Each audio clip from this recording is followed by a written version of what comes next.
The train screeched into Coldwater Station on a Tuesday afternoon, spitting steam and cinders across an empty platform. Ruth Calder stepped down onto warped wooden planks, gripping a carpet bag that had seen better decades. The leather handles were worn smooth from years of holding on too tight, and the fabric smelled faintly of mothballs and regret. She was 32, unmarried, plain-faced in a world that valued beauty above nearly everything else a woman could offer. Her dress was clean but outdated, the hem fraying at the edges no matter how many times she'd tried to mend it. Her hair, brown and unremarkable, was pulled back in a bun so tight it gave her headaches. But she'd learned long ago that drawing attention was worse than being invisible. The platform was nearly deserted except for a cluster of 3 women standing near a painted sign that read, Coldwater, population 847. They were younger than Ruth, dressed in traveling suits with crisp white collars and carefully arranged hair. One of them, a blonde with porcelain skin and lips painted the color of rose petals, was laughing at something the others couldn't hear. Ruth recognized them immediately. Competition. She'd answered an advertisement in the Territorial Gazette 6 weeks earlier. The notice had been brief, almost brutally honest. Widowed rancher seeks responsible woman to help raise 3 children, ages 4, 7, and 10. Must be of good character. Room and board provided. Modest wage. Right to Elias Boone, Coldwater, Montana Territory. Ruth had written that same night. She hadn't mentioned that she'd been rejected by 4 marriage proposals over the past decade, or that her own family barely spoke to her anymore, or that the boarding house where she'd been working had let her go because the owner's wife thought she was too sad-looking for the guests. She'd simply written, I am willing, I am able. I will come if you'll have me. His reply had arrived 3 weeks later, train ticket enclosed. Interview upon arrival. She hadn't expected other candidates. The blonde woman noticed Ruth first. Her eyes traveled from Ruth's scuffed boots to her plain face, and something like amusement flickered across her features. She leaned toward her companions and whispered something that made them all turn and stare. Ruth looked away. She'd survived worse than cruel women on train platforms. A man emerged from the station office, tall, lean, weathered in the way that men became when they worked land that didn't want to be worked. His clothes were clean but faded, his hat pulled low enough to shadow his eyes. He moved with the careful economy of someone who'd learned not to waste energy on unnecessary motions. Ladies, his voice was rough, unpracticed. I'm Elias Boone. Thank you for coming. The blonde stepped forward first, extending a gloved hand. Mr. Boone, I'm Charlotte Hendricks. This is Mary Sullivan and Agnes Porter. We received your advertisement. Elias shook her hand briefly, then nodded to the others. His gaze swept past them and landed on Ruth. She saw something flicker in his expression. Surprise, maybe, or disappointment. She was used to both. All 4 of you? He asked. I wasn't aware there would be others, Charlotte said, her smile tightening just slightly. Perhaps we should discuss the position privately? Won't be necessary. Elias gestured toward a wagon hitched nearby. Ranch is 7 miles out. You'll see what you're signing up for, and then you can decide. All of you. The ride was uncomfortable. Charlotte, Mary, and Agnes sat in the wagon bed, trying to keep their skirts from touching the hay and dirt. Ruth sat near the tailgate, her bag in her lap, watching the landscape roll past. The land here was harsh, all scrub grass and distant mountains, the kind of place that broke people who weren't already broken. Nobody spoke. The Boone Ranch appeared gradually, like something emerging from a dust cloud. The house was 2 stories, wood-framed, with a porch that sagged on one side. Paint peeled from the shutters. The barn leaned slightly to the left, and several fence posts were missing rails entirely. Chickens scattered as the wagon approached, and a thin dog with matted fur watched them from beneath the porch steps. Charlotte's expression shifted from confidence to barely concealed horror. Elias pulled the wagon to a stop and climbed down. Welcome to the Boone Ranch, he said flatly. It's not much, but it's what we have. Before anyone could respond, the front door banged open. A girl emerged, maybe 10 years old, wearing a dress that was too small and an apron that was too large. Her hair was dark like Elias's, pulled back in a messy braid. Her face was sharp, suspicious, already aged beyond her years. Papa, she said, Samuel's crying again, and Lily won't eat. I'll be there in a minute, Catherine. Elias turned back to the women. Those are 2 of my children. Samuel's 7, Lily's 4. Catherine's the oldest. Their mother died 8 months ago. Fever. He said it without emotion, but Ruth saw the way his jaw tightened. The house needs work, he continued. The children need more than I can give them. I'm trying to keep the ranch running, and I can't do both. I need someone who can manage the household, cook, clean, help with the kids. It's not glamorous work. Pay is $15 a month plus room and board. $15. Ruth had been making $8 at the boarding house. Charlotte cleared her throat delicately. Mr. Boone, I'm sure you're a decent man, but this is not what we expected. The advertisement didn't mention the condition of the property or that we'd be living in such rustic circumstances. Rustic, Mary echoed, wrinkling her nose. Agnes had already started backing toward the wagon. I'm sorry, Mr. Boone, but I don't think this is suitable. I have other prospects to consider. Charlotte nodded. I'm afraid I must agree. This is far too much responsibility for the compensation offered. Perhaps if the situation were different, if you were looking for a wife rather than hired help. But as it stands, she trailed off meaningfully. Elias's expression didn't change. I'm not looking for a wife. I'm looking for someone to help raise my children. Well, Charlotte smoothed her skirts. I wish you the best of luck, but this isn't for me. The three women climbed back into the wagon without another word. Charlotte's parting glance at Ruth was almost pitying, as if Ruth were too pathetic to know when to walk away from a bad situation. The wagon rattled off, carrying them back toward town and whatever futures they'd already planned for themselves. Ruth stood in the yard, dust settling around her boots. Elias watched the wagon disappear, his shoulders rigid with tension. Catherine remained on the porch, her thin arms crossed over her chest, her expression unreadable. I suppose you'll want to ride back too, Elias said finally. He didn't sound angry, just tired. Ruth looked at the house. Through the open door she could see chaos. Dishes stacked on a table, laundry piled in a corner, a small child's shoe lying abandoned in the middle of the floor.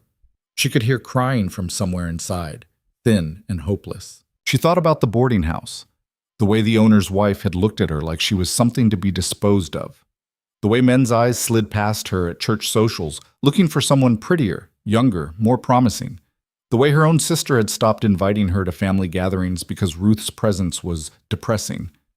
She thought about the letter she'd written. I am willing. I am able.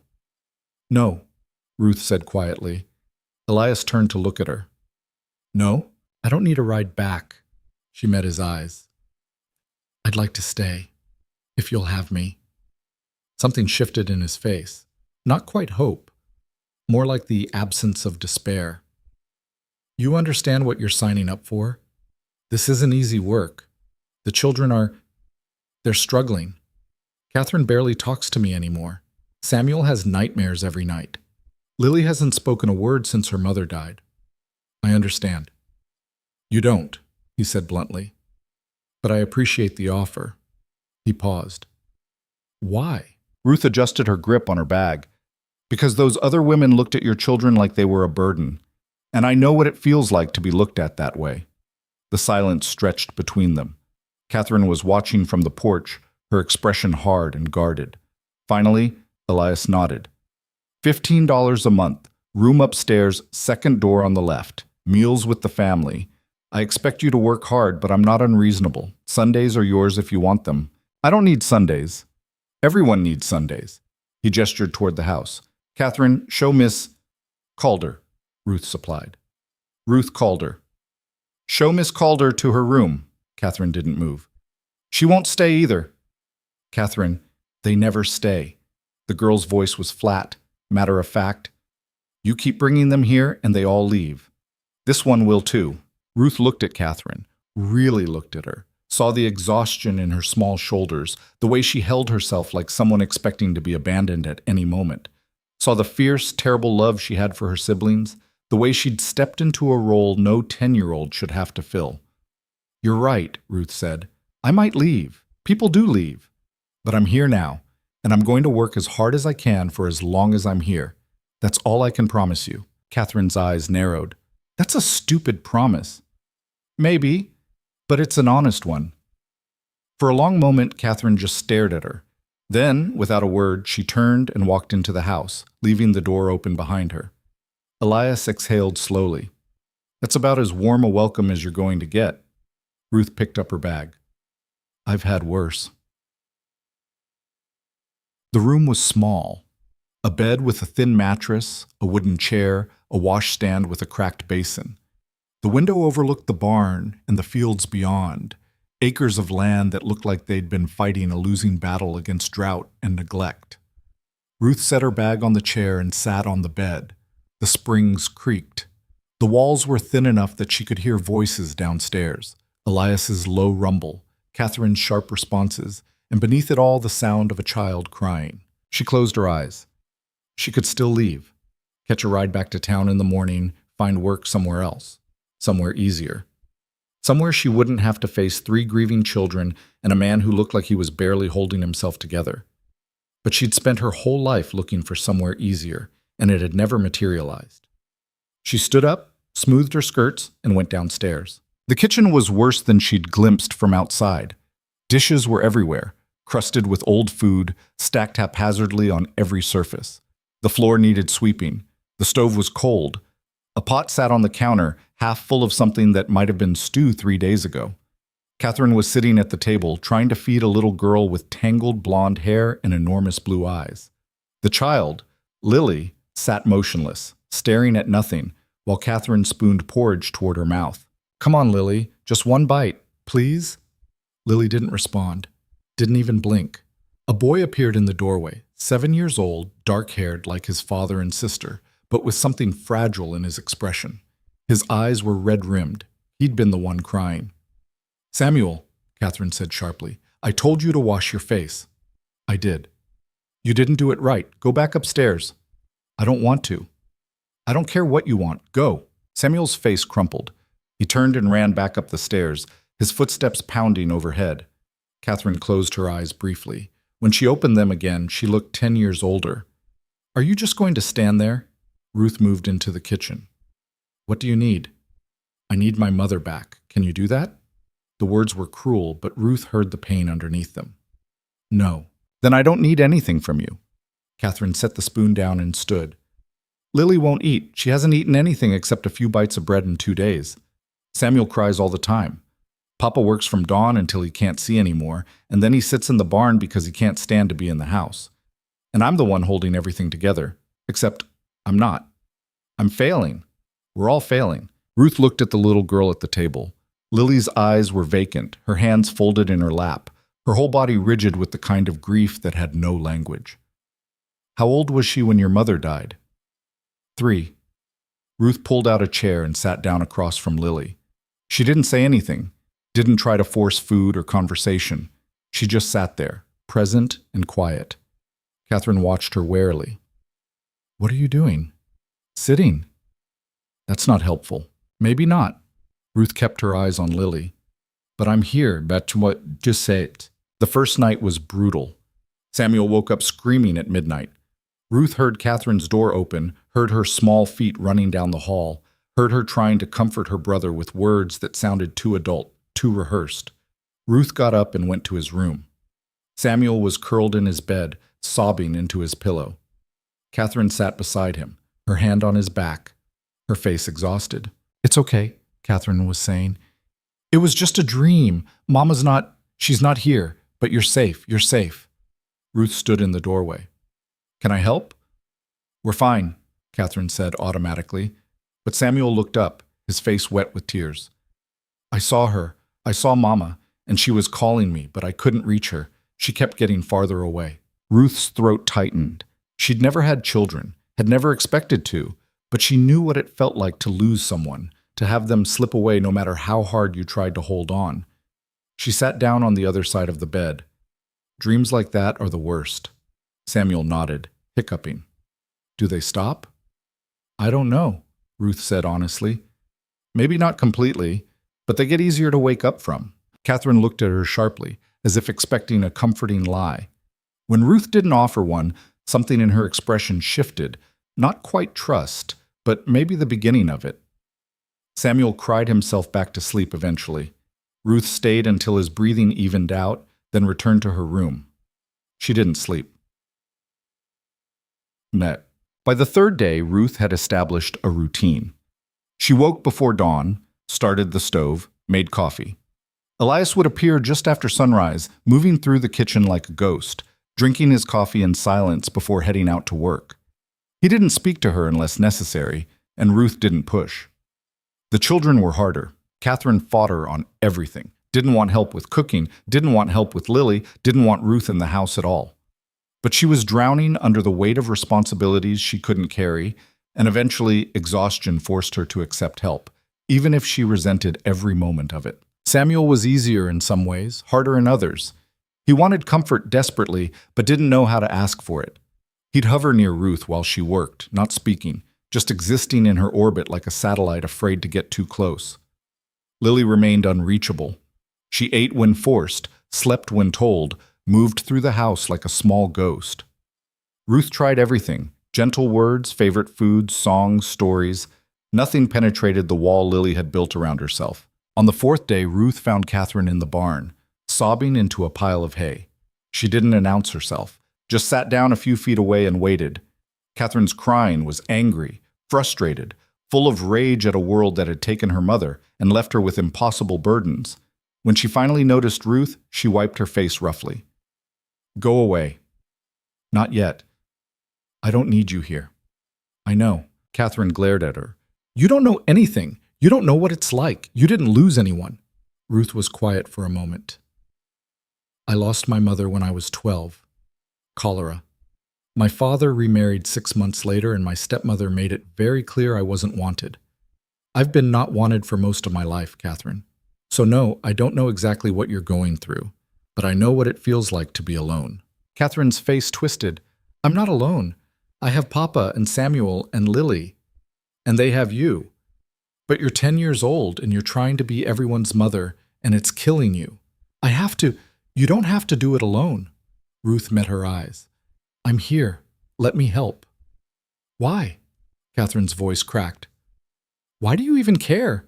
You didn't know us. You don't owe us anything." Ruth thought about the women on the train platform, the way they'd looked at these children like inconveniences. Thought about her own life, all the times she'd been made to feel like she didn't matter. "Because nobody should have to carry this much alone," she said quietly. "And because your siblings need someone who isn't breaking under the weight of it all." Catherine stared at her for a long time. Then, so quietly, Ruth almost missed it. "I miss her so much." "I know. It hurts all the time. It never stops hurting." "It won't," Ruth said honestly. "Not completely, but it changes. It becomes something you can live with instead of something that's killing you." Catherine wiped her eyes again. "You promise?" "I promise." It wasn't much, but it was something. The breakthrough with Lily came on a Sunday morning. Ruth was in the kitchen making bread. The house was quiet. Elias was in the barn. Catherine was reading to Samuel on the porch. Lily sat at the table staring at nothing as usual. Ruth kneaded the dough, the rhythm meditative.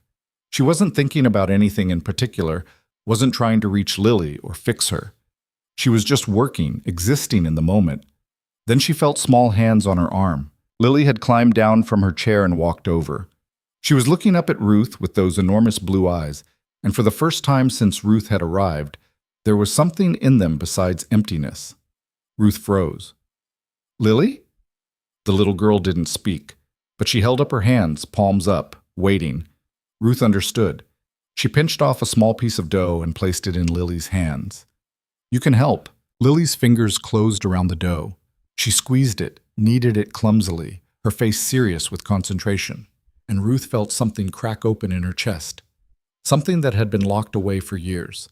They worked together in silence. Ruth shaped the bread while Lily played with her small piece of dough, creating shapeless forms that she placed carefully on the table. When the bread went into the oven, Lily stayed close, watching the process with quiet intensity. When the bread came out, golden and perfect, Ruth broke off a piece and offered it to Lily. The little girl took it, ate it slowly, and when she looked up at Ruth again, there were tears running down her face. "Mama made bread," Lily whispered, her first words in months. Ruth knelt down so they were eye level. "She did?" Lily nodded. "Every Sunday, She let me help. Would you like to help me make bread every Sunday? Another nod. Then, so quietly, Ruth barely heard it. Don't leave. Ruth's vision blurred. I'm not leaving. Everyone leaves. Not me. Ruth pulled Lily into a careful hug, and the little girl collapsed against her, sobbing. Not me, sweetheart. I'm staying. It was the first promise Ruth had ever made that she knew, absolutely knew, she would keep. By the end of the third week, the house had transformed. It wasn't perfect. The porch still sagged, the paint still peeled, and there was more work than Ruth could possibly finish. But the floors were clean, the dishes were washed, meals appeared on time, hot and edible. Laundry dried on the line, and the children's clothes fit properly again. More importantly, the silence had lifted. Samuel laughed sometimes now, small, hesitant laughs, but real ones. Lily spoke in brief sentences, mostly to Ruth, but it was progress. Catherine had stopped fighting quite so hard, had started asking Ruth's opinion on things instead of snapping at her. Elias noticed. He didn't say much, he was a man of few words, but Ruth caught him watching her sometimes with an expression she couldn't quite read. Gratitude, maybe. Or disbelief. One evening, after the children were in bed, he found her on the porch. She was mending one of Samuel's shirts, working by lamplight. You don't have to do that now, he said. You've been working all day. So have you. He leaned against the porch rail. I wanted to thank you. Ruth looked up, surprised. For what? For staying, for... He gestured vaguely toward the house. Everything. The children are different, better. Catherine's sleeping through the night again. Samuel's nightmares have gotten less frequent. And Lily, his voice roughened. Lily spoke to me yesterday, first time in 8 months. She asked me if I liked the bread. Ruth felt warmth spread through her chest. She's very proud of that bread. She should be. He was quiet for a moment. I didn't think anyone would stay. I've tried hiring help before. They all left within a week. Said it was too hard, too depressing, too much work for too little pay. Maybe they were looking for the wrong things. What are you looking for? Ruth set down her mending. She'd asked herself that question 1,000 times. I'm looking to matter. To be needed. To do something that means something. Elias studied her in the lamplight. You matter here. To them. Maybe to me too. It was the closest thing to vulnerability she'd heard from him. Ruth didn't know how to respond, so she just nodded. They sat in comfortable silence for a while. Then Elias said, There's something you should know. About the town. Ruth's stomach tightened. What about it? People talk. They've noticed you're living here. An unmarried woman, alone with a widower and his children. His jaw tightened. It's not proper, according to them. I'm here to work. I know that. You know that. But they don't care. There's already been talk at church. Some of the women are saying things, calling it inappropriate. Ruth felt cold wash through her. She'd known this would come eventually. It always did. Do you want me to leave? No. The word was immediate, fierce. But I wanted you to know what you're walking into. It might get ugly. I've survived ugly before. Not like this. He looked at her seriously. Small towns can be cruel. They'll make your life difficult if they decide you've stepped out of line. Ruth thought about Charlotte Hendricks and her companions, the way they'd looked at this place with disgust. Thought about all the people in her life who'd made her feel small, worthless, unwanted. Let them talk, she said quietly. I'm not going anywhere. Elias smiled then, just a small one, but genuine. You're tougher than you look, Ruth called her. I've had to be. He nodded slowly, understanding passing between them. Then he straightened. I'll let you get back to your mending. Good night. Good night. Ruth watched him disappear into the house. Then she picked up her needle and thread and continued working, her hand steady, her resolve stronger than it had ever been. She'd found something here, something real, something worth fighting for, and she'd be damned if she let anyone take it away. The trouble started small, the way trouble usually does in places where everyone knows everyone else's business. Ruth first noticed it on a Thursday morning when she took the children into town for supplies. She needed flour, sugar, thread, and a few other necessities that couldn't wait. Elias had given her money from the tin he kept in the kitchen, counting out the bills with hands that were perpetually stained with dirt and work. Get what you need, he'd said. And if Sam Henderson at the general store gives you any trouble about credit, tell him I'll settle up on Friday. I have cash. Even so, he'd looked at her carefully. People might not be as friendly as they should be. Ruth had nodded, understanding the warning beneath his words. But she'd survived unfriendly people before. She could handle a few cold shoulders. She'd been wrong about that. The general store occupied the corner of Main Street and 3rd, a 2-story building with a false front that made it look grander than it was. A bell jangled when Ruth pushed open the door, Catherine and Samuel trailing behind her. Lily held Ruth's hand tightly, her small fingers wrapped around Ruth's palm like she was afraid of being swept away. 3 women stood near the fabric counter. Mrs. Adelaide Pritchard, wife of the town's banker, Mrs. Constance Miller, whose husband owned the feed and grain, and a younger woman Ruth didn't recognize, pretty in a sharp-featured way, with auburn hair pinned in an elaborate style. Their conversation stopped the moment Ruth entered. The silence was pointed, deliberate. Mrs. Pritchard's eyes traveled from Ruth's face to the children, lingering on Lily's hand clasped in Ruth's. Something cold flickered in her expression. "Good morning," Ruth said evenly. Mrs. Pritchard inclined her head a fraction of an inch. Mrs. Miller turned away entirely, suddenly fascinated by a bolt of calico.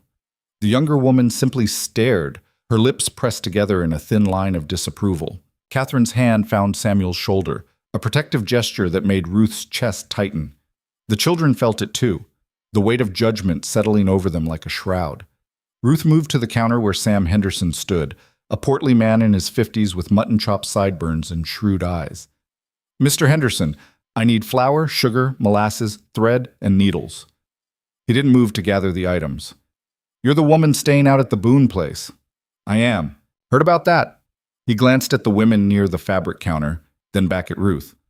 "Heard a lot of things, actually." Ruth kept her voice steady. "I'm here to purchase supplies, Mr. Henderson, not to discuss gossip." "It's not gossip when it's the truth." Mrs. Pritchard had moved closer, her skirts rustling with self-importance. "You're living under that man's roof without benefit of marriage. There are children in that house. It's not decent." Ruth turned to face her.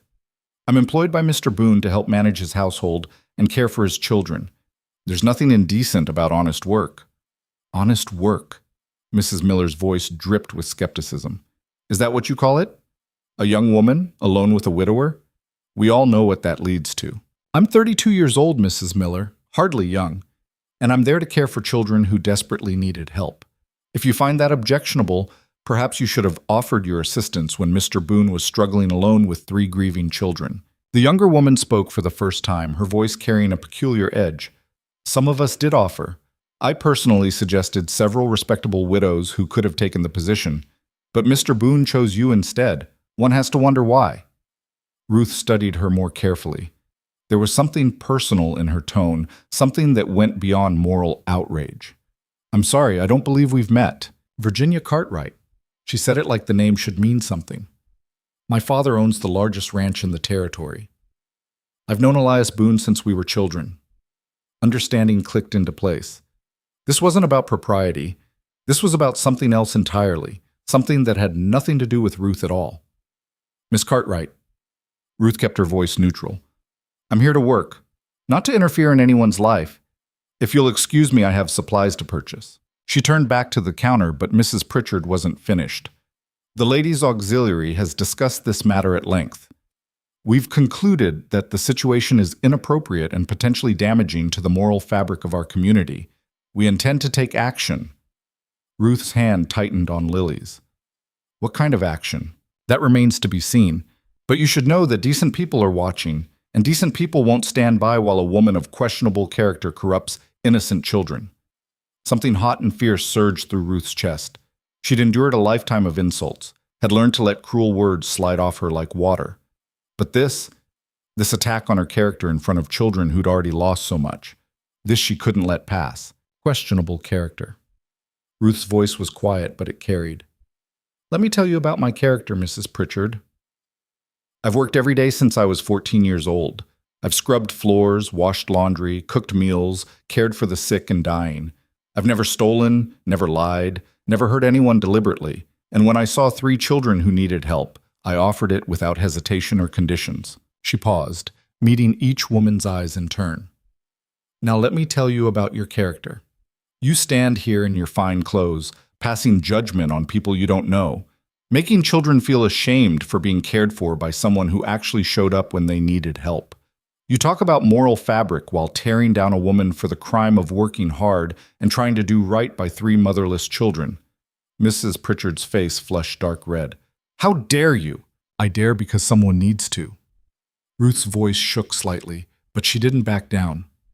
If you have concerns about those children, come out to the ranch and see for yourselves how they're being treated. See if they're fed, clothed, clean, safe.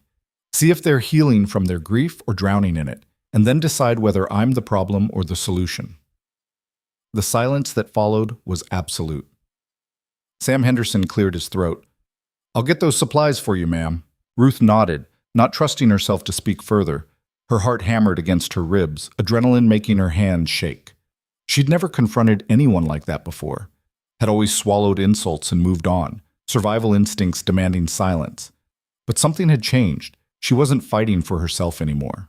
Catherine was staring at her with wide eyes, something like awe in her expression. Samuel had inched closer, pressing against Ruth's side. And Lily looked up at Ruth and whispered, "You're brave." Ruth's throat tightened. "Not really, sweetheart." "Yes, you are." Sam Henderson returned with the supplies wrapped in brown paper and twine. He quoted a fair price, took Ruth's money, and handed over the packages without comment. But as Ruth turned to leave, he said quietly, "My wife died 3 years back. Left me with 4 kids under 10. I know what Elias is dealing with. You're doing good work out there." It was a small kindness, but it meant something. Ruth nodded her thanks and ushered the children out of the store. Virginia Cartwright followed them onto the boardwalk. "Miss Calder, a word." Ruth stopped, tensing. "What is it?" Virginia glanced at the children, then back at Ruth. "Whatever you think is happening between you and Elias, you're mistaken. He's not the kind of man who'll marry someone like you. He needs someone with standing, with connections, someone who can help him build something lasting." "Someone like you mean?" Virginia's smile was cold. "I didn't say that. But yes, someone like me. I've been waiting for an appropriate mourning period to pass. I've been patient. And I won't let some opportunistic spinster ruin everything." Ruth studied her, saw the calculation behind the pretty face, the ambition that had nothing to do with love or care for those children. You don't want Elias. You want his land and the status that comes with it. You don't care about Catherine or Samuel or Lily. You see them as inconveniences. I see them as children who need a proper mother, not a hired servant playing house. "Then go play mother," Ruth said flatly. "Go out to that ranch and wash dishes and comfort nightmares and make Lily feel safe enough to speak again. Do the actual work of caring for them. But you won't, will you? Because you don't actually care. You just don't want anyone else to have what you think belongs to you." Virginia's face hardened. "You're going to regret this conversation." "Maybe. But at least I'll sleep well tonight knowing I'm not pretending to care about children I'd happily ignore if it served my purposes." Ruth didn't wait for a response. She took Lily's hand and walked away, Catherine and Samuel following close behind. They were halfway back to the wagon when Catherine spoke. "That was amazing." Ruth glanced at her. "What was?" "The way you stood up to them. Nobody ever does that. Mrs. Pritchard says horrible things to everyone, and people just take it because her husband has money and power. Standing up to people doesn't always end well, Catherine." "But you did it anyway." Catherine's expression was fierce. "You did it for us." Ruth stopped walking and knelt down so she was eye level with all 3 children. "Listen to me. Those women are going to make things difficult. They're going to say cruel things and try to cause problems. And I need you to understand that none of this is your fault. You didn't do anything wrong. You're good children who deserve to be loved and cared for, and anyone who suggests otherwise is wrong." Samuel's eyes filled with tears. "Are you going to leave because of them?" "No." "Promise?" Ruth thought about the promises she'd already made, the weight of them settling around her shoulders. "I promise I'm going to fight like hell to stay, but I need you to be prepared for things to get hard." Lily pressed closer. "How hard?" "I don't know yet, baby, but we'll face it together." They climbed into the wagon and headed back to the ranch, the supplies stowed in the back, the morning's confrontation hanging over them like storm clouds gathering on the horizon. When they arrived home, Elias was in the barn, repairing a broken stall door. He looked up when Ruth entered, taking in her expression immediately. "What happened?" Ruth set down the supplies. "We had some trouble in town." His jaw tightened. "What kind of trouble?" She told him everything, the women at the general store, the accusations, Virginia Cartwright's threats. She didn't soften any of it, didn't try to make it sound less serious than it was. When she finished, Elias was silent for a long moment. Then he drove his fist into the wooden beam beside him, hard enough that Ruth heard his knuckles crack. "Damn it!" His voice was rough with frustration. "I knew this would happen. I knew they'd come after you." "It's not your fault. It is my fault. I brought you into this situation. I put you in their crosshairs." He looked at her, real anguish in his eyes. "Virginia Cartwright is vicious when she doesn't get what she wants, and Adelaide Pritchard has enough influence to make your life a living hell. I can handle it. You shouldn't have to handle it." He ran a hand through his hair. "Maybe we should make this arrangement more official, give them less ammunition." Ruth's heart stuttered. "What do you mean?" "I mean, maybe we should consider." He trailed off, seeming to realize what he was suggesting. "Never mind. That's not fair to you." But Ruth understood what he'd been about to say. Marriage. A marriage of convenience that would legitimize her presence, silence the gossips, protect them both from scandal. The idea terrified her, not because she didn't want it. That was the problem. She was starting to want things she had no right to want, starting to care about this man in ways that went beyond employment, beyond duty. "We don't have to make any decisions right now," she said carefully. "Let's see how things develop." Elias nodded, but the tension in his shoulders didn't ease. "Just promise me something." "What? If it gets too bad? If they make your life unbearable? Promise you'll tell me. Don't try to tough it out alone." Ruth met his eyes. "I promise." It was the second promise she'd made that day, and like the first, she meant it completely. The next Sunday, Ruth took the children to church. She'd been avoiding it since her arrival, using work as an excuse, but she couldn't hide forever, and the children needed some normalcy in their lives. The Coldwater Community Church sat on a hill overlooking town, a white clapboard building with a bell tower and narrow windows. Ruth had attended services there twice when she first arrived, before taking the position at the Boone Ranch. She remembered it as austere and unwelcoming, the kind of place where people performed religion rather than lived it. She'd been right about that. They arrived early, Ruth wearing her best dress, which wasn't saying much, and the children scrubbed and presentable. Catherine had braided Lily's hair, and Samuel wore a shirt Ruth had mended until it looked almost new. People stared as they walked up the church steps. Conversation stopped mid-sentence. Women pulled their children closer, as if Ruth's mere presence was contaminating. Mrs. Pritchard stood near the entrance, greeting parishioners with the authority of someone who'd appointed herself guardian of public morality. When she saw Ruth, her smile vanished. "Miss Calder, how unexpected to see you here." "We came to worship," Ruth said evenly. "I see." Mrs. Pritchard's gaze swept over the children. "And Mr. Boone? Where is he this morning?" "Working. The ranch doesn't run itself." "No, I suppose it doesn't, especially not with all the distractions he's been dealing with lately." The implication was clear. Ruth felt Catherine tense beside her. She squeezed the girl's hand gently, a silent message to stay calm.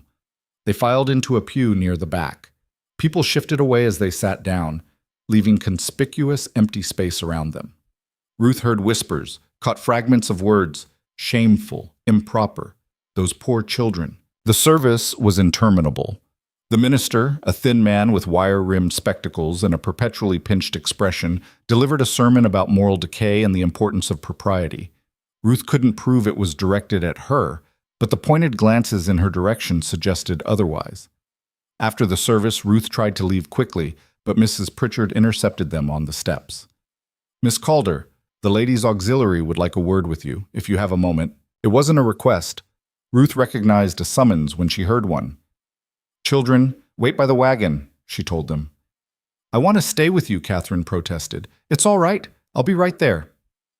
Reluctantly, the children moved away. Ruth followed Mrs. Pritchard around the side of the church to a small gathering area where 6 women waited, arranged like a tribunal.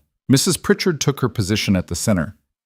"We've asked you here because we have concerns, serious concerns about the situation at the Boone Ranch.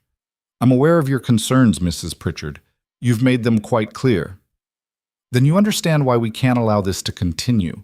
You're setting a terrible example for the young women of this community. Living with a man you're not married to, caring for his children as if you have any legal right to do so. It's scandalous. Ruth fought to keep her voice level. I'm employed to care for those children, that's all.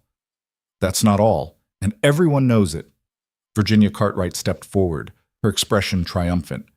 People have seen the way Elias looks at you, the way you've inserted yourself into his family. You're angling for a proposal, and it's transparent and pathetic. I'm not angling for anything except a chance to do my job. Your job? Mrs. Miller's voice was scathing. Your job is to seduce a vulnerable widower and trap him into marriage so you'll never have to work again. The accusation hit Ruth like a physical blow. She'd expected judgment, but the naked cruelty of it still stole her breath. That's not true, isn't it? Mrs. Pritchard moved closer. You're 32 years old, unmarried, with no prospects. Then you see an advertisement from a desperate man with land and resources, and suddenly you're willing to move to the middle of nowhere? You saw an opportunity, and you took it. Ruth's hands clenched into fists. I saw children who needed help. So you say. But we've made a decision. Mrs. Pritchard straightened, her expression hard. We're petitioning Judge Morrison to investigate the situation. We believe those children are in moral danger, and we intend to ensure their well-being is protected. The ground seemed to shift beneath Ruth's feet. What does that mean? It means the judge will visit the ranch. He'll assess the conditions, and if he determines that the environment is unsuitable, he has the authority to remove the children and place them with a more appropriate family. Ruth felt ice flood through her veins. You can't do that. Those children have already lost their mother. You can't take away the only stability they have left. We can, and we will, unless you remove yourself from the situation immediately. Mrs. Pritchard's smile was cold. Leave the ranch, Miss Calder. Leave town. Go back to wherever you came from. Do that, and we'll reconsider our petition. You're asking me to abandon those children. We're asking you to do the right thing for once in your life. Stop thinking about yourself and think about what's best for them. Virginia stepped closer, her voice dropping to a whisper meant only for Ruth. You're not good enough for this family. You never were.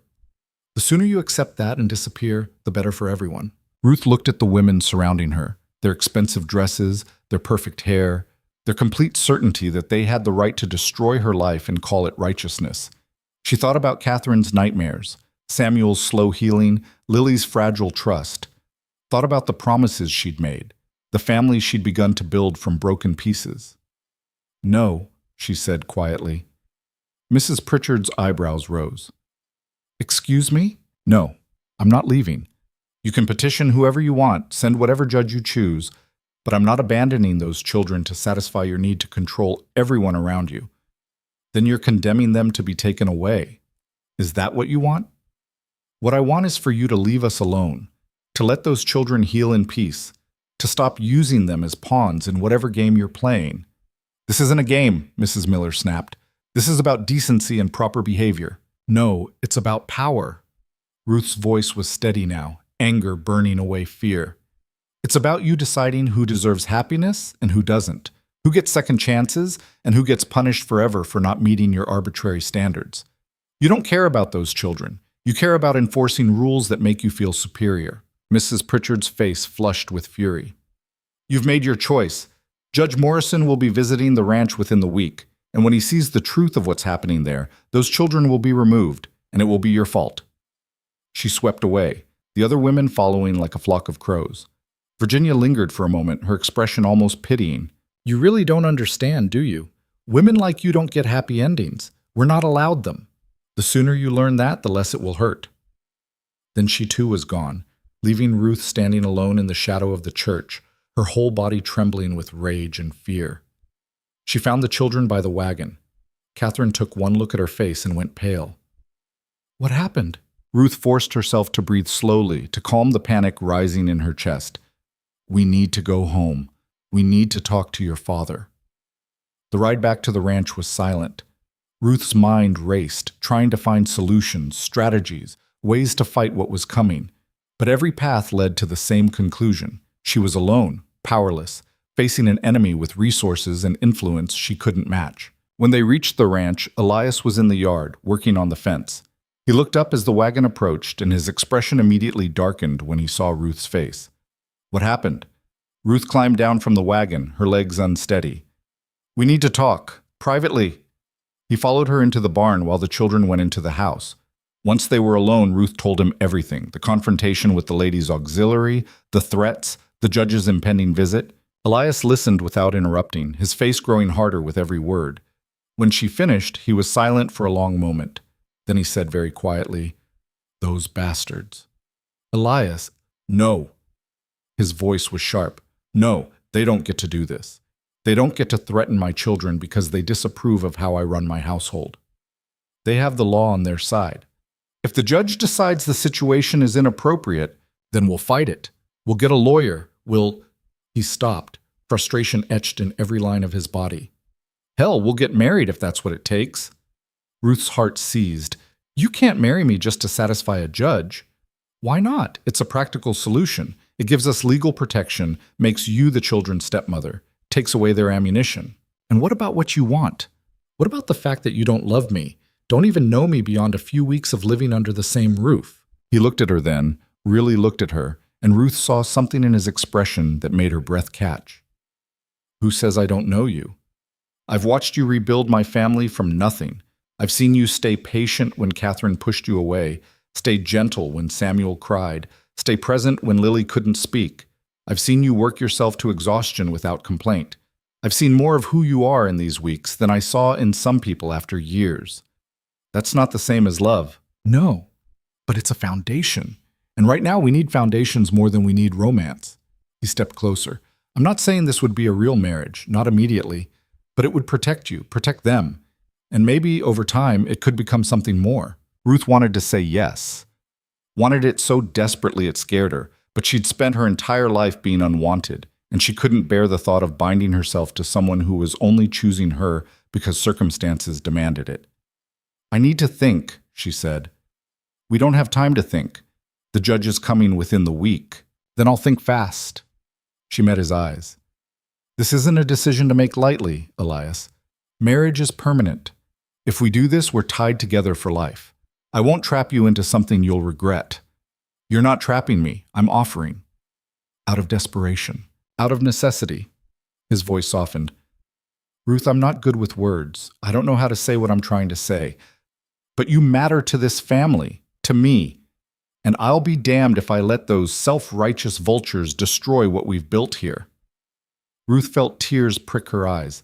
She'd spent so long being told she didn't matter, didn't belong, wasn't worth choosing. Hearing the opposite from this quiet, careful man was almost more than she could process. Let me think, she repeated. Please. He nodded slowly. All right, but don't take too long. We're running out of time. That night, Ruth lay awake in her small room, staring at the ceiling. She could hear the house settling around her, the sounds of life that had become familiar over the past weeks. Catherine's soft breathing from the room next door, Samuel's occasional murmur as he shifted in sleep. The creak of floorboards as Elias moved through the house, checking locks, banking the fire. She thought about those women at church, their certainty that she was worthless, their determination to destroy her for the crime of trying to build something good. Thought about Virginia Cartwright's words, women like you don't get happy endings. Maybe that was true. Maybe women like Ruth, plain, poor, past their prime, weren't supposed to reach for more than survival, weren't supposed to want families and homes and love. But maybe survival wasn't enough anymore. Maybe she was tired of accepting what the world decided she deserved. She thought about Catherine's fierce protectiveness, Samuel's slowly healing heart, Lily's whispered, "Don't leave." Thought about Elias's rough hands and gentle patience, the way he looked at her sometimes like she was someone worth seeing. And she thought about the promise she'd made to Lily. I'm not leaving. By the time dawn broke, Ruth had made her decision. She found Elias in the barn before breakfast, feeding the horses. He looked up when she entered, question written all over his face. I'll marry you, Ruth said without preamble. His shoulders relaxed slightly. You're sure? I'm sure I won't let those children be taken away. I'm sure I won't run because people disapprove of me. And I'm sure that if we're going to fight this, we need to fight it together. He set down the feed bucket and moved closer. This isn't going to be easy. Marriage or no marriage, they're still going to make our lives difficult. I know. And I can't promise you romance or grand gestures or any of the things women are supposed to want from marriage. I don't want grand gestures. I want honesty and partnership and a chance to keep doing what I'm doing, taking care of those children and this family. Elias studied her for a long moment. Then he extended his hand. Then let's do this. Partners.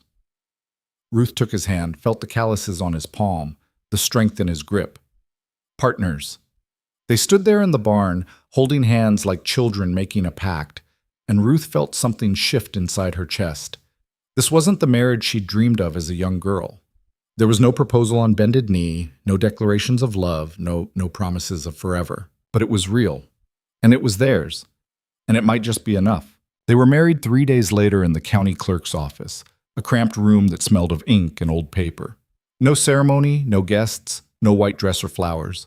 Just Ruth in her everyday clothes, Elias in the same worn shirt he'd mended a dozen times, and a clerk who looked bored enough to fall asleep standing up. The children waited outside on a wooden bench, Catherine holding Lily on her lap, while Samuel kicked his feet against the floor in nervous rhythm. Ruth had told them that morning what was happening, watching their faces carefully for signs of distress or confusion. Catherine had been the first to speak. "Are you marrying Papa because of what those women said?" Ruth had crouched down to meet her eyes. "I'm marrying your father because it's the best way to keep us all together, to make sure nobody can take you away from us." That's not an answer. Smart girl, too smart for easy lies. You're right, it's not. The truth is, I'm marrying him because I care about all of you too much to let anyone destroy this family, and because he's a good man who deserves someone fighting in his corner. Do you love him? Ruth had paused, searching for honesty. I don't know yet, but I know I want to. Does that make sense? Catherine had nodded slowly. Mama used to say love was a choice you made every day, not just a feeling that happened to you. The memory had made Ruth's throat tight. Your mother was wise. Now, standing in the clerk's office with Elias beside her, Ruth wondered if she was making the right choice or the biggest mistake of her life. The clerk droned through the legal requirements, his voice flat and mechanical. Ruth barely heard the words. She was too aware of Elias's presence next to her, the tension in his shoulders, the careful way he wasn't looking at her. Do you, Elias James Boone, take this woman to be your lawfully wedded wife? A pause. Then, I do. And do you, Ruth Margaret Calder, take this man to be your lawfully wedded husband? Ruth's voice came out steadier than she expected. I do. Then by the power vested in me by the territory of Montana, I pronounce you husband and wife. Sign here. They signed. The clerk stamped the certificate with more force than necessary, as if trying to wake himself up. And just like that, Ruth Calder became Ruth Boone. She felt nothing. No rush of emotion, no sense of transformation. Just the scratch of pen on paper and the weight of a decision that couldn't be undone. Outside, Catherine studied them both with those two old eyes. So now you're our stepmother? Officially? Officially, Ruth confirmed. Good. Catherine's voice was fierce. Now when those women try to take us away, you can tell them to go to hell. Catherine, Elias said sharply. Well, you can. She crossed her arms. They deserve it. Elias looked like he wanted to argue, but couldn't quite find the energy. Instead, he loaded everyone into the wagon and headed back toward the ranch, the marriage certificate folded in his pocket, like evidence of a crime they hadn't yet committed. The house felt different when they returned. Same walls, same creaking floors, same worn furniture, but something had shifted. Some invisible line had been crossed. Ruth was no longer the hired help who could be dismissed at will. She was Elias's wife, the children's legal stepmother, a permanent fixture in this broken family. The weight of it settled over her like a blanket too heavy to throw off. That night, after the children were asleep, Elias found Ruth in the kitchen. She was scrubbing the same pot for the third time, her hands moving mechanically while her mind spun in circles. We need to talk about sleeping arrangements, he said without preamble. Ruth's hands stilled. She'd been trying not to think about this particular complication. I'll stay in my room, she said, unless you think we need to, for appearances. No? He said it quickly, almost too quickly. I mean, we don't have to. This is a marriage of convenience.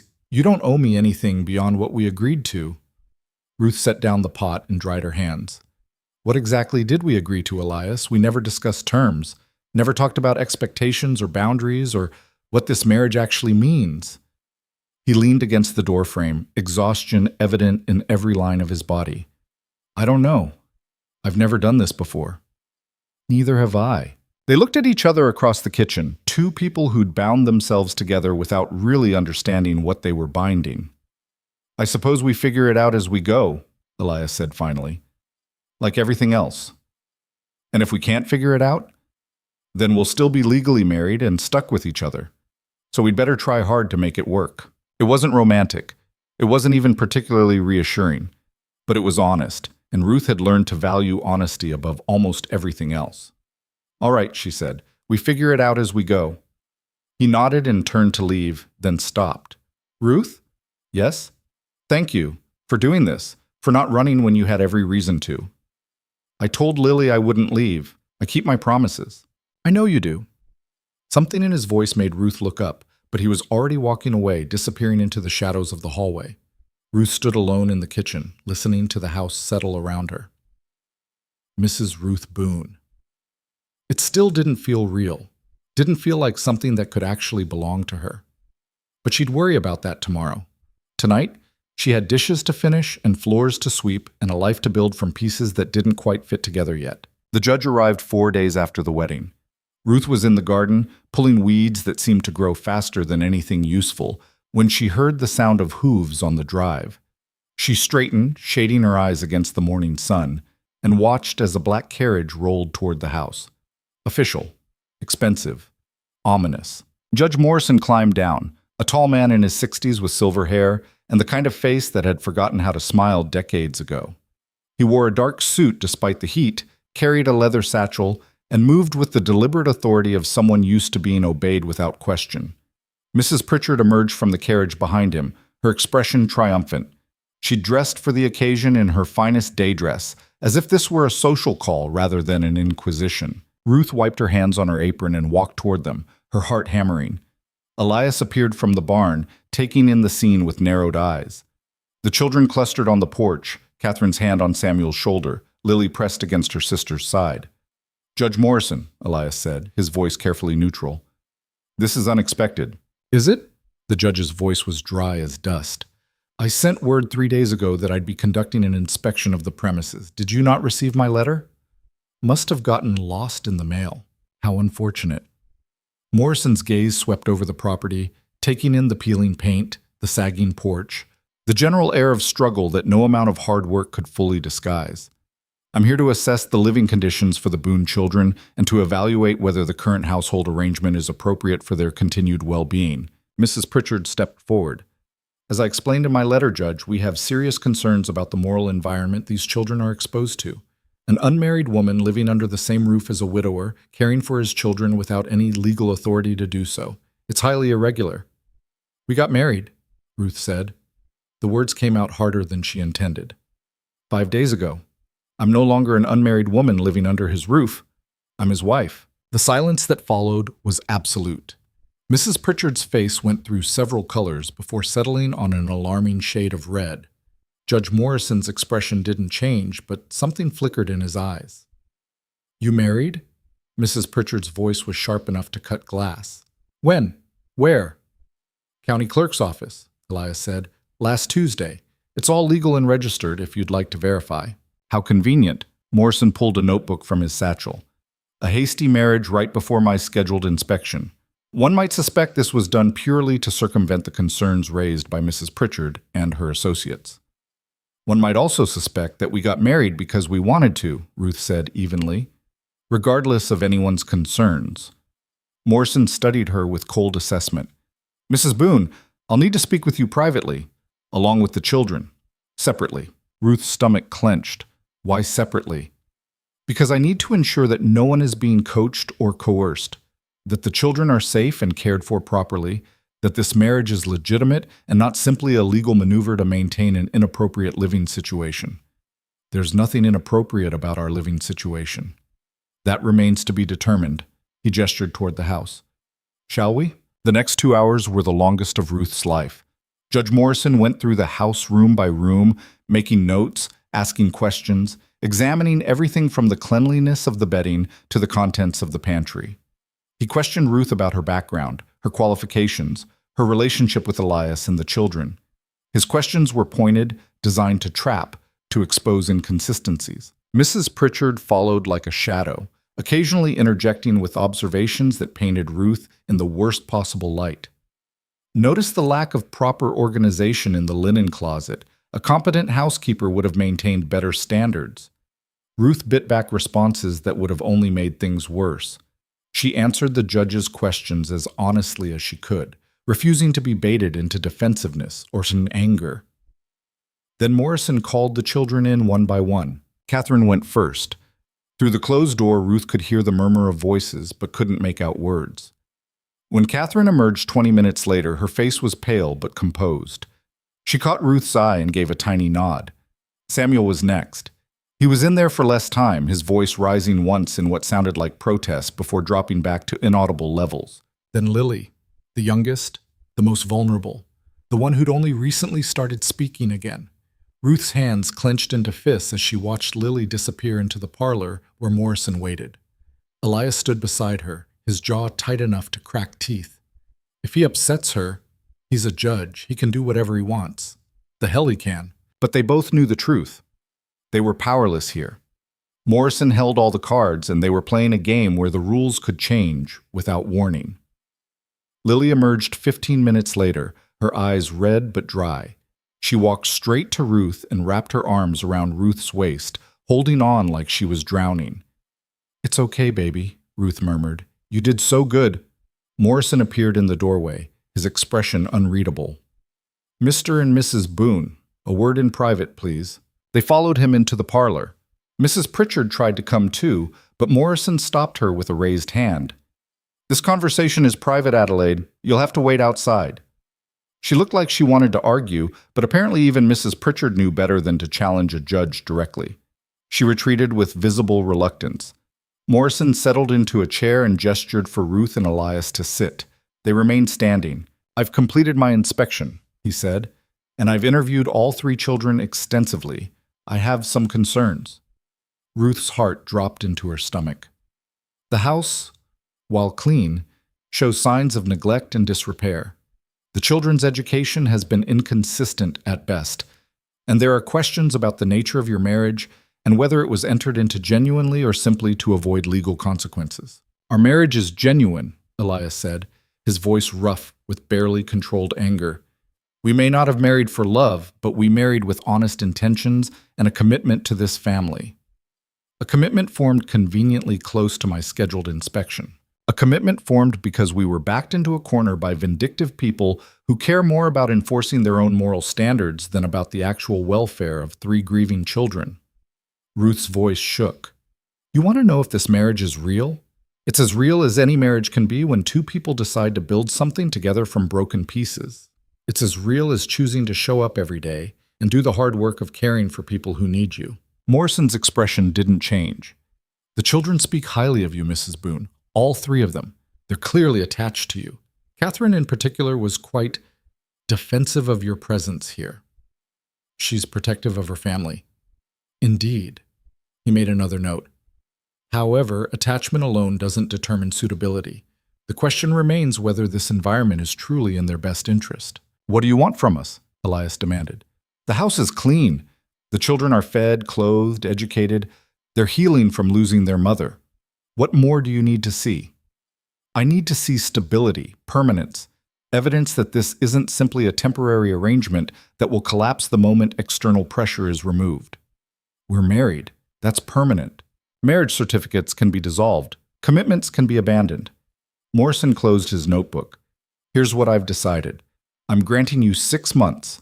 6 months to prove that this marriage is legitimate, that this household is stable, and that these children are receiving proper care. During that time, I'll be making unannounced visits to assess progress. If, at the end of 6 months, I'm satisfied with what I see, the matter will be closed. If not..." "If not?" Ruth's voice was barely a whisper. "If not, I'll have no choice but to remove the children and place them with a family better equipped to provide for their needs. The words hung in the air like a death sentence. 6 months, Elias repeated. And what exactly are your criteria for success? I'll know it when I see it, or I won't. Morrison stood. In the meantime, I suggest you focus on making genuine improvements to this property and to the children's daily lives. Education, routine, stability, and perhaps most importantly, evidence that this marriage is more than a legal convenience. He collected his satchel and moved toward the door, pausing on the threshold. One more thing, I'm appointing Miss Clara Henderson, the school teacher, to check in on the children weekly and report back to me. She'll be assessing their educational progress and general well-being.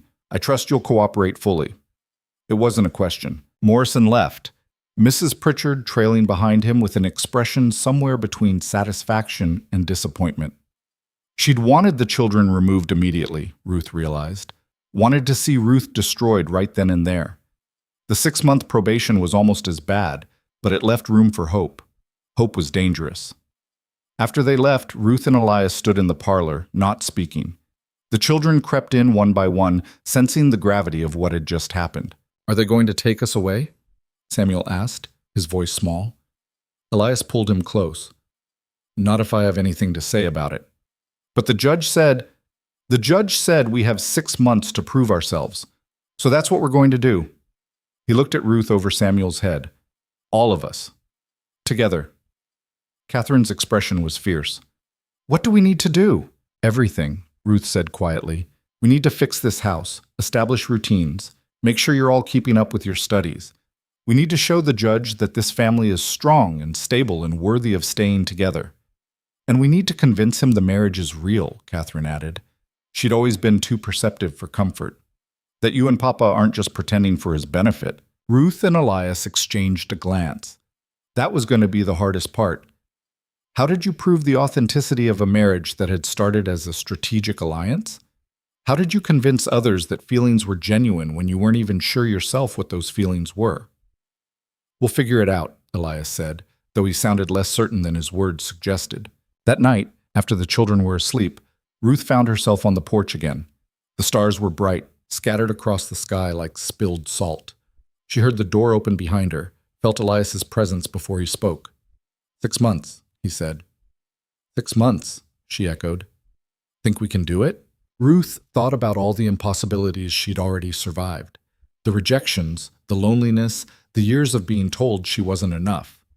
Thought about the moment she'd stepped off that train in cold water with nothing but a worn bag and stubborn determination. I think we don't have a choice, she said, so we'd better try like hell. Elias moved to stand beside her, close enough that she could feel the warmth radiating from him in the cool night air. For what it's worth, I don't regret marrying you. Ruth's breath caught.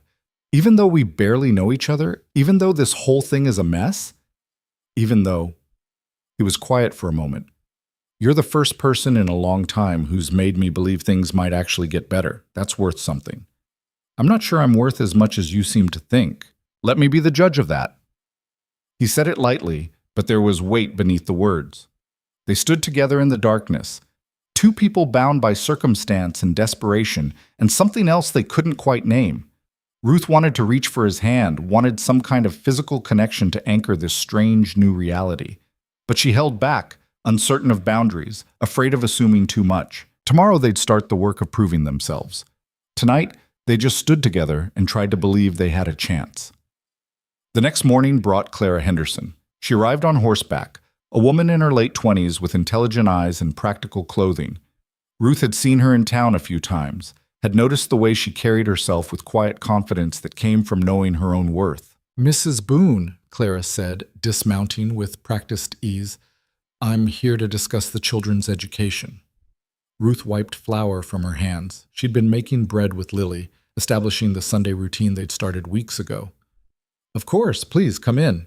Clara followed her inside, nodding to the children who watched warily from the kitchen table. Catherine, Samuel, Lily, good to see you all. Catherine's expression was guarded. Are you here to spy on us for the judge? Catherine, Ruth said sharply, but Clara just smiled. It's a fair question.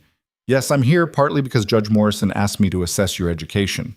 But I'm also here because I'm a teacher, and I genuinely care about children's learning, So how about we approach this as an opportunity rather than an inquisition?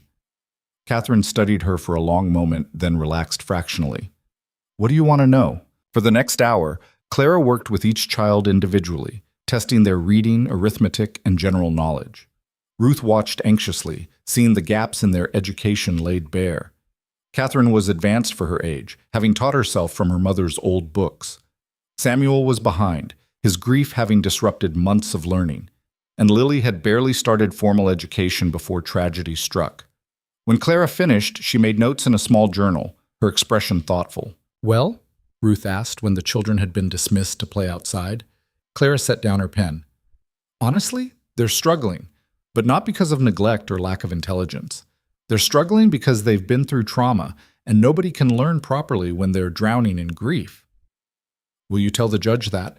"I'll tell him the truth, that these children need consistency, structure, and patience, and that they're clearly loved and cared for, which counts for more than perfect test scores." She paused. "I'll also tell him that you're doing your best with limited resources, and that with proper support, these children could thrive." Ruth felt something loosen in her chest. "Thank you. Don't thank me yet. I'm going to recommend intensive tutoring to get them caught up, which means more work for you, more structure, more accountability. Judge Morrison isn't interested in excuses. He wants results." "We'll get him results?" Clara's expression softened. "I believe you will. I've heard what you did at the church, standing up to Adelaide Pritchard. That took courage. Or stupidity. Sometimes they're the same thing." Clara gathered her things. "I'll be back next week. In the meantime, start working on basic reading and arithmetic daily. At least an hour with each child. Keep records of their progress. Morrison will want documentation." After she left, Ruth sat at the kitchen table and tried not to feel overwhelmed. Fix the house, establish routines, tutor 3 children at different levels, prove the marriage was real, convince a skeptical judge they deserved to stay together. 6 months suddenly felt impossibly short. Elias found her there an hour later, staring at nothing. "You all right?" "No, but I will be." She looked up at him. "We need to make a plan, a real one. We can't just hope things work out." "What kind of plan?" Ruth pulled out paper and a pencil. Clara said we need structure and documentation, so we create a schedule. Lessons every morning, chores in the afternoon, family time in the evening. We fix one major thing on the property each week. The porch first, then the barn, then the fence. We keep records of everything the children learn, every improvement we make. We give Morrison no room to argue that we're not taking this seriously. Elias sat down across from her. "That's a lot of work. More than we're already doing, but we don't have a choice." She met his eyes. "And we need to work on us." "Us?" "Our marriage. Morrison said he needs evidence it's legitimate. That means we need to act like an actual married couple, not 2 strangers sharing a house." Elias shifted uncomfortably. "What does that look like?" "I don't know. Eating meals together instead of you taking yours to the barn. Talking about decisions instead of just doing whatever needs doing. Maybe," she hesitated, "maybe not sleeping in separate rooms if Morrison makes an unannounced visit." The silence stretched between them. "You want to share a room?" Elias's voice was carefully neutral. "I want to not lose those children because a judge thinks our marriage is fake." Ruth's face heated. "We don't have to. I mean, sharing a room doesn't mean anything has to happen. We'd just be sleeping in the same space, for appearances." "Right, appearances." The awkwardness was suffocating. Ruth forced herself to push through it. "Unless you'd rather not. We could just be very careful about making sure we look married when he visits." Elias rubbed his face with both hands. "This is ridiculous. 2 grown adults, married, trying to figure out how to pretend to be married so they can stay married. Welcome to our life." He laughed then, sudden and unexpected. "When you put it that way, it sounds insane." "That's because it is insane." Ruth felt herself smiling despite everything. "But it's our insane, and we're going to make it work." "All right." Elias nodded slowly. "We'll share a room. Move your things into the main bedroom tonight. We'll figure out the sleeping arrangements as we go." "You're sure?" "No, but I'm committed. There's a difference." Ruth understood that. Commitment without certainty. Choice without clarity. It was the story of her entire life, condensed into a single moment. That evening, As the sun set in violent streaks of orange and red, Ruth carried her few belongings from the small guest room to the larger bedroom at the end of the hall. Elias's room. Their room now. It felt like crossing a border into foreign territory. The room was sparse, functional. A large bed with a worn quilt, a dresser with a cracked mirror, a washstand, a chair by the window. Evidence of Elias everywhere. Work clothes folded on the chair, books on the bedside table, the scent of him in the air. Ruth set her bag down and tried not to panic. She heard footsteps, turned to find Elias in the doorway. He looked as uncomfortable as she felt. "I can take the floor," he offered. "Don't be ridiculous. The bed's big enough for both of us." "Ruth, we're adults. We can share a bed without it meaning anything beyond what we decide it means." She said it with more confidence than she felt. "Besides, if Morrison shows up in the middle of the night, finding you on the floor would defeat the entire purpose." Elias nodded slowly. "All right, but if you change your mind, I won't." That night, they lay in the same bed for the first time, carefully maintaining distance, hyper-aware of each other's presence. Ruth stared at the ceiling, listening to Elias breathe, feeling the mattress shift with his movements. This was her life now. Married to a man she barely knew, fighting to keep children who weren't hers by blood, trying to build something real from pieces that didn't fit together properly. It should have terrified her. And it did, in a way.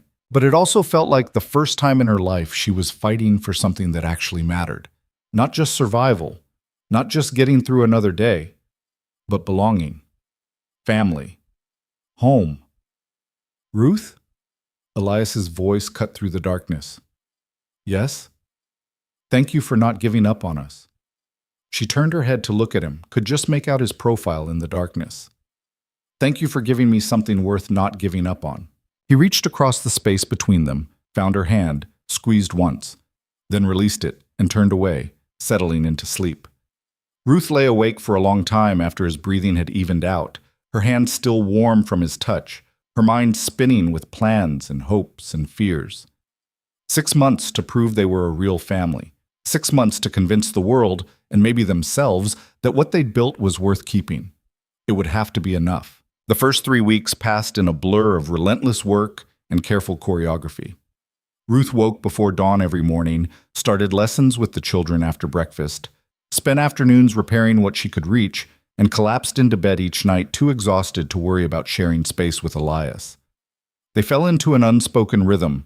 He'd work the land while she managed the household, and in the evenings they'd tackle bigger projects together. The porch got new boards, the fence got mended, the barn got patched where rain had been leaking through for months. Clara Henderson came every Tuesday like clockwork, testing the children, making notes, offering suggestions that were helpful but added to the mountain of tasks Ruth was already juggling. Catherine progressed quickly once given proper structure. Samuel struggled with arithmetic but showed unexpected talent for reading. Lily was still behind, but she was trying, and that counted for something. Judge Morrison appeared without warning on a Thursday afternoon in the 3rd week. Ruth was in the yard hanging laundry when she heard the carriage. Her stomach dropped. She wasn't ready. The house was clean but not perfect. The children were doing lessons, but Samuel had been struggling all morning and was on the verge of tears. Elias was in the far pasture and wouldn't make it back for at least 20 minutes.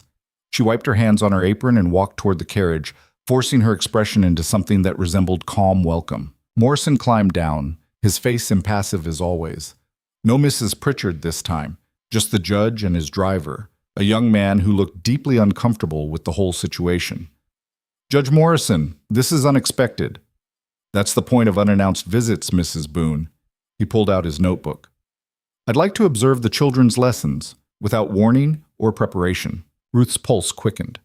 Samuel was in no condition to be tested right now, but she couldn't say that without making it sound like she was hiding something. "Of course. They're in the kitchen, working on their studies." She led him inside, praying silently that Samuel had pulled himself together.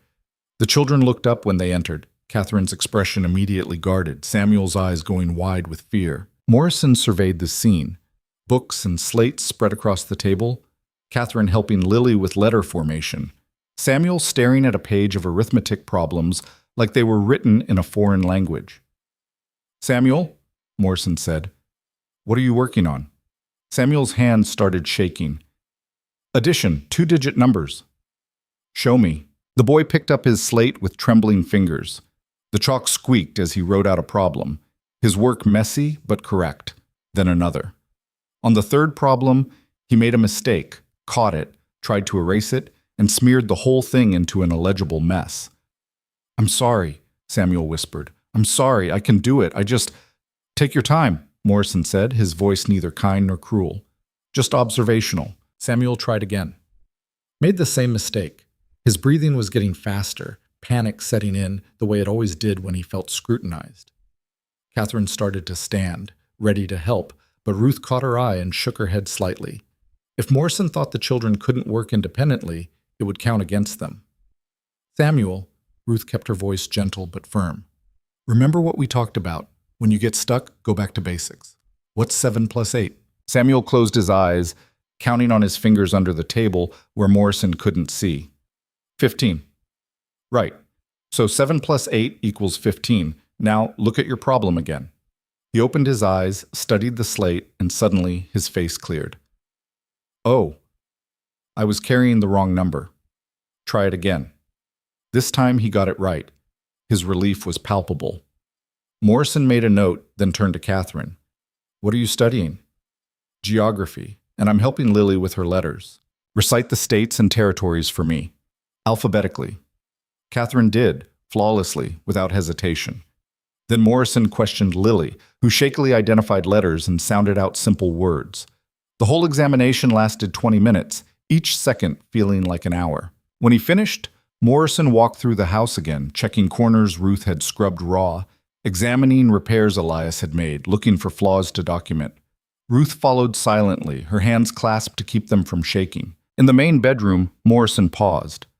Ruth's few dresses hung next to Elias's work clothes in the wardrobe. Her brush sat on the dresser next to his shaving kit.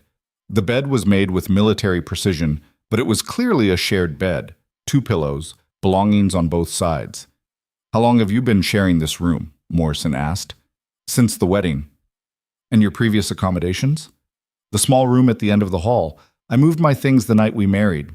He made another note. Ruth wanted to scream. What was he writing? What did he see that she couldn't? Elias appeared in the doorway, breathing hard from running, his face flushed with exertion and worry. "Judge Morrison, I saw your carriage from the field." "Mr. Boone, I was just concluding my inspection." "And?" Elias's voice was tight. "And I've seen what I came to see." Morrison closed his notebook. "The children are making progress, though Samuel clearly struggles with mathematics. The house is adequately maintained. Your sleeping arrangements appear legitimate." Ruth bristled at the way he said it, like he'd been looking for evidence of fraud and was disappointed not to find any. "We're doing everything you asked," Elias said. "You're doing the minimum required, which is acceptable for now." Morrison headed for the door, then paused. "One observation, Mr. Boone. Your wife seems to handle all the children's education and household management alone. A true partnership would involve more equal distribution of responsibilities. I work the ranch 12 hours a day to keep this family fed, and she works the household 12 hours a day to keep it running. I'm not suggesting you're failing, I'm suggesting you could do better." He descended the porch steps. "I'll return in 3 weeks." They watched him drive away, neither speaking until the carriage disappeared from sight. "That son of a—" Elias bit off the curse. "What does he want from us? We're killing ourselves here. He wants to see us fail." Ruth's voice was flat. "He wants proof that we're inadequate so he can take the children and give them to someone more acceptable. Someone with money and status and perfect credentials. Then we won't give him that proof. Elias, we can barely keep up as it is, and now he's saying you need to help more with the children's education? When are you supposed to do that, between dawn and sunrise?" He ran a hand through his hair, frustration radiating off him in waves. "I don't know. I'll figure it out." "How?" "I said I'll figure it out." His voice rose, sharp with stress. Ruth stepped back, stung. They stared at each other, the weight of impossible expectations crushing down on both of them. "I'm sorry," Elias said finally. "I'm not angry at you. I'm angry at this whole situation." "I know. Me too." They stood in the yard as afternoon shadows lengthened, 2 people trying to hold together something that felt like it was constantly on the verge of collapse. That night, after the children were in bed, Ruth found Elias in the barn. He was sitting on a hay bale, elbows on his knees, staring at nothing. She sat down beside him. "We need to talk." "I know. Morrison's right about one thing. I can't do this alone. I'm drowning, Elias. Between the lessons and the housework and trying to keep everything perfect for his inspections, I'm losing my mind." "What do you need from me?" "I need you to spend time with the children. Real time, not just meals and bedtime. Samuel needs his father, not just a man who works himself to death and barely speaks to him. Catherine needs to know you see how hard she's trying. And Lily," Ruth's voice cracked, "Lily needs more than just me." Elias was quiet for a long moment. "I don't know how to do this. Their mother was good at it. The talking, the teaching, the emotional stuff. I work the land, that's what I know. Then learn something new. Because Morrison's going to use this against us if you don't." "Is that the only reason? Because the judge wants to see it?" The question hung between them. Ruth thought about the real reason, the way Samuel's face lit up on the rare occasions Elias praised him, the way Catherine tried so hard to get her father's attention, the way Lily watched him with those big eyes, waiting for him to notice her. "No," Ruth said quietly, "it's because they need you, and because you need them too, whether you know it or not." Elias's jaw worked. "When my wife died, I shut down. It was easier than feeling everything, easier to work until I couldn't think than to face what I'd lost. And the kids, they reminded me of her every time I looked at them, so I stopped looking. And now? Now I don't have that luxury anymore. Now I have to figure out how to be present when every instinct tells me to run." Ruth understood that impulse. She'd spent her whole life running from pain, from rejection, from the possibility of caring too much and losing everything. "We're both terrible at this," she said. "But we're terrible at it together. That has to count for something." A ghost of a smile touched his face. "You always find a way to make disaster sound almost hopeful. It's a gift." They sat in comfortable silence for a while. Then Elias said, "I'll start having breakfast with the children, and I'll take over Samuel's arithmetic lessons in the evenings. It's not much, but it's something. It's enough. For now." He looked at her then, really looked at her, and Ruth saw something in his expression that made her breath catch. Not love. They weren't there yet, but recognition, understanding, partnership. "You're stronger than you think you are," he said. "I've had to be." "No, I mean it. You walked into an impossible situation and didn't break. Most people would have run by now." "I'm too stubborn to run." "It's not stubbornness, it's courage." He stood, offered her his hand. "Come on, it's late, and tomorrow's going to be just as hard as today." Ruth took his hand, let him pull her to her feet. They walked back to the house together, and when they climbed into bed, the distance between them felt a little smaller than before. The fourth week brought a different kind of crisis. Virginia Cartwright showed up on a Saturday morning with a basket of preserves and a smile that didn't reach her eyes. "Ruth?" She said the name like it tasted bad. "I thought I'd bring these by." A neighborly gesture. Ruth wiped her hands on her apron. "That's kind of you. Thank you." "May I come in? I'd love to see what you've done with the place." Every instinct told Ruth to refuse, but she couldn't afford to be rude. Morrison might hear about it, so she stepped aside and let Virginia enter, watching as the woman's eyes cataloged every detail. "It's very rustic," Virginia said, "but I suppose you're doing the best you can with what you have." The children were outside with Elias, working in the garden. Ruth was grateful for that small mercy. "Was there something you needed, Miss Cartwright?" "Virginia, please. We're practically family after all. My father's ranch borders Elias's land." She set the basket on the table. "I heard about the judge's visits. Such an unfortunate situation. If only Elias had made a more suitable match, none of this would be necessary." Ruth's fingers tightened on the counter. "Our marriage is perfectly suitable, is it? A hasty wedding to a woman he barely knew, clearly motivated by legal pressure rather than affection? Everyone in town is talking about it." "Let them talk." Virginia moved closer, her voice dropping to a confidential tone. "I'm not here to judge you, Ruth. I actually feel sorry for you. You've been backed into a corner, forced into a marriage with a man who doesn't love you, raising children who aren't yours. It must be exhausting." "I'm managing fine. Are you? Because I see a woman working herself to death trying to prove something that isn't true. Elias doesn't love you. He never will. You're convenient, that's all. A warm body to manage his household and keep the judge at bay. Ruth felt something cold settle in her chest. Not because Virginia's words hurt, but because they echoed thoughts Ruth had been trying not to think. Why are you here, Virginia? To offer you a way out. My father is willing to take the children temporarily. We have resources, connections, a proper household. We could provide stability while you and Elias figure out whether this marriage is something you actually want or just something you felt forced into. You want to take the children. I want to help them. And you. Virginia's smile was practiced, perfect. Think about it, Ruth. You could leave with your dignity intact. The children would be cared for by people with means, and Elias could find a proper wife, someone from his own circle. Everyone wins. Except the children would lose the home they've finally started to feel safe in. They'd adjust. Children always do. Ruth felt fury rising, white-hot and dangerous. Get out! Virginia blinked. Excuse me? Get out! Take your preserves and your fake concern and your transparent manipulation and leave. I'm trying to help you. You're trying to break this family apart because you want Elias for yourself. You've wanted him since his wife died, and you can't stand that he chose someone else, even someone like me. Virginia's mask slipped, revealing something ugly underneath. He didn't choose you. He settled for you because he was desperate and you were available. That's not the same thing. Maybe not. But I chose him. I chose this family, and I'm not going anywhere, no matter how many preserves you bring or how many lies you tell yourself about your motivations. You'll regret this. Probably.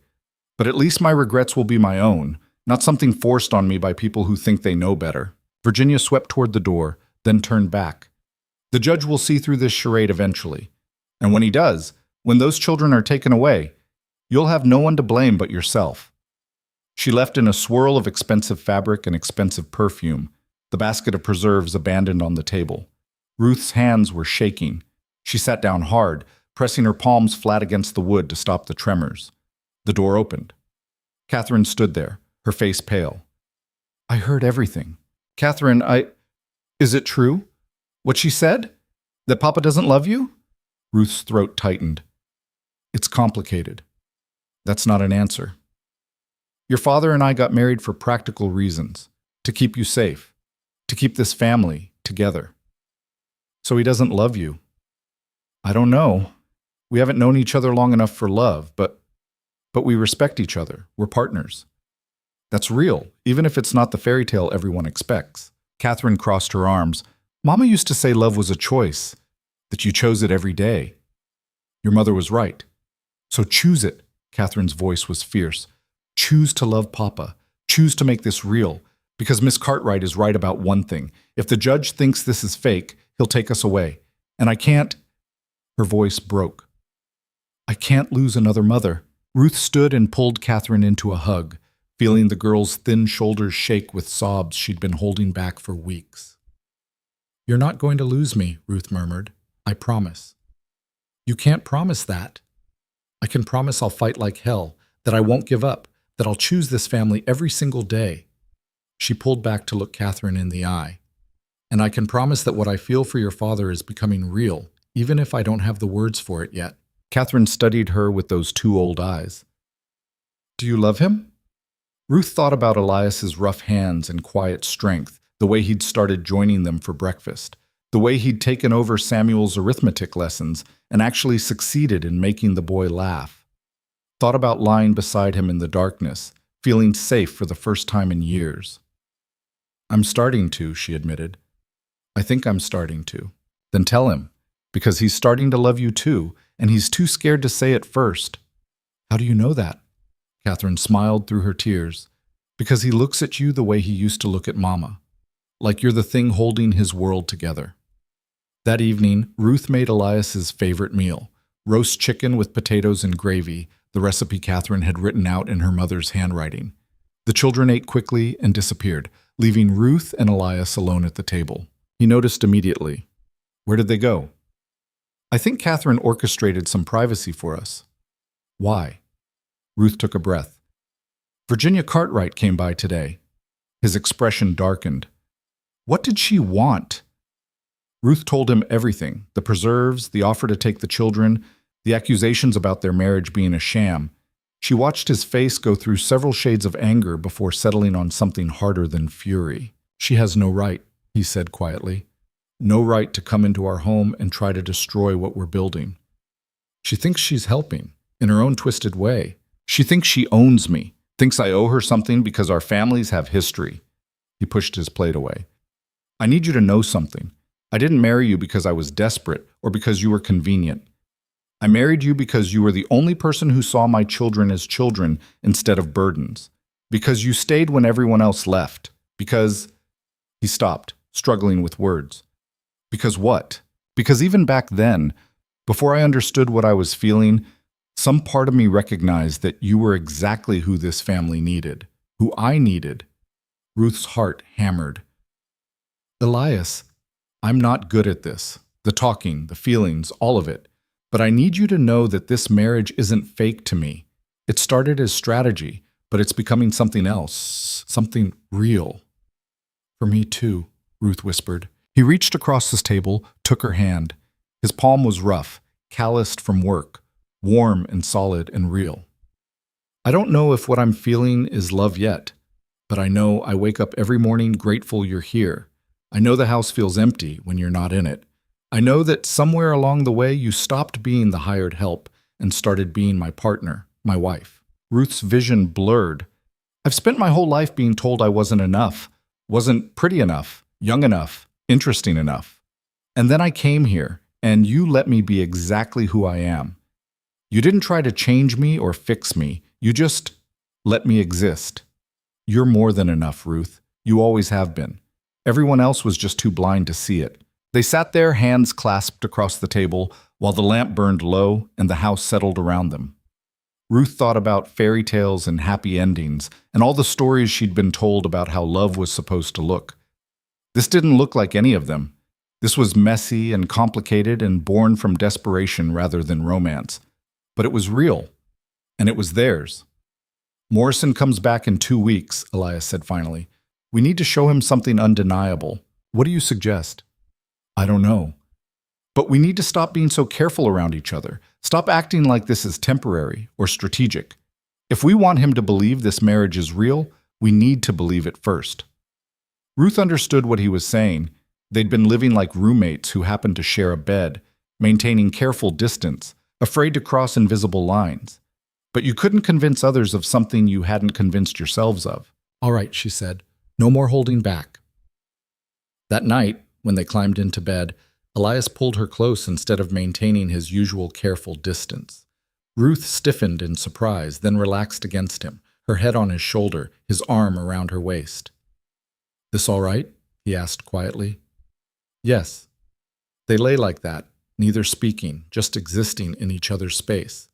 It should have felt awkward or forced, but instead it felt like coming home after years of wandering. Ruth fell asleep listening to his heartbeat, steady and sure. And for the first time since Morrison's ultimatum, she let herself believe they might actually survive this. The 5th week brought Clara Henderson with news. "The judge asked me to prepare a formal report on the children's progress," she said, setting her teaching materials on the kitchen table. "He'll use it in his final evaluation." Ruth's stomach knotted. "What will you say?" Clara met her eyes. "The truth. That Catherine is excelling, Samuel is improving steadily, and Lily is making remarkable progress considering where she started. That they're loved, cared for, and thriving in this environment. But Morrison isn't looking just at academics. He's looking at the whole picture. The marriage, the household, the stability. I can vouch for the children's well-being, but I can't speak to the legitimacy of your relationship with Mr. Boone. Nobody can speak to that except us." "Exactly, which is why you need to make it undeniably clear when he comes back." Clara hesitated. "Ruth, I'm telling you this as someone who wants you to succeed. Morrison is looking for cracks. Don't give him any." After she left, Ruth sat at the table and tried to imagine what Morrison would see when he returned. Would he see a family growing stronger? Or would he see what he wanted to see, a desperate arrangement held together by nothing but fear of losing? She didn't have an answer. She just had 2 more weeks to figure it out. That Sunday, Ruth made bread with Lily, as usual. But this time, Elias joined them, rolling up his sleeves and sinking his hands into the dough beside his daughter. Lily's face lit up with surprised joy. "You're helping, Papa? Seems like I should know how to make bread, especially if it's this important to you." They worked together, flour dusting their clothes, Lily chattering happily while Elias listened with the kind of focused attention he usually reserved for sick livestock or broken equipment. Ruth watched them, feeling something warm and fierce bloom in her chest. This was what family looked like. Not perfect, not what she'd imagined, but real and present, and worth every impossible thing they'd had to do to build it. Catherine appeared in the doorway, Samuel behind her. "Can we help?" "There's always room for more hands," Ruth said. They crowded around the table, all 5 of them making bread together, and Ruth thought about the woman who'd stepped off that train months ago, lost, alone, convinced she'd never belong anywhere. She belonged here. Whatever happened with Morrison, whatever the world threw at them, she belonged to this family, and they belonged to her. She'd fight to keep it. They all would. And maybe, just maybe, that would be enough. Judge Morrison's final visit came on a cold morning in early November, 6 months to the day after his initial inspection. Ruth woke to find frost coating the windows and her breath visible in the bedroom air. Beside her, Elias was already awake, staring at the ceiling. "Today's the day," he said quietly. "I know. They'd done everything they could. The house was immaculate, the children prepared, their lives documented in meticulous detail. But Ruth knew that Morrison's decision wouldn't come down to clean floors or perfect arithmetic scores. It would come down to something harder to quantify, whether he believed this family was real. She dressed carefully, choosing her best dress, pinning her hair with hands that only shook slightly. In the kitchen, the children were already awake, too nervous to sleep. Catherine was making breakfast, her movements sharp and precise. Samuel sat at the table, staring at his slate without seeing it.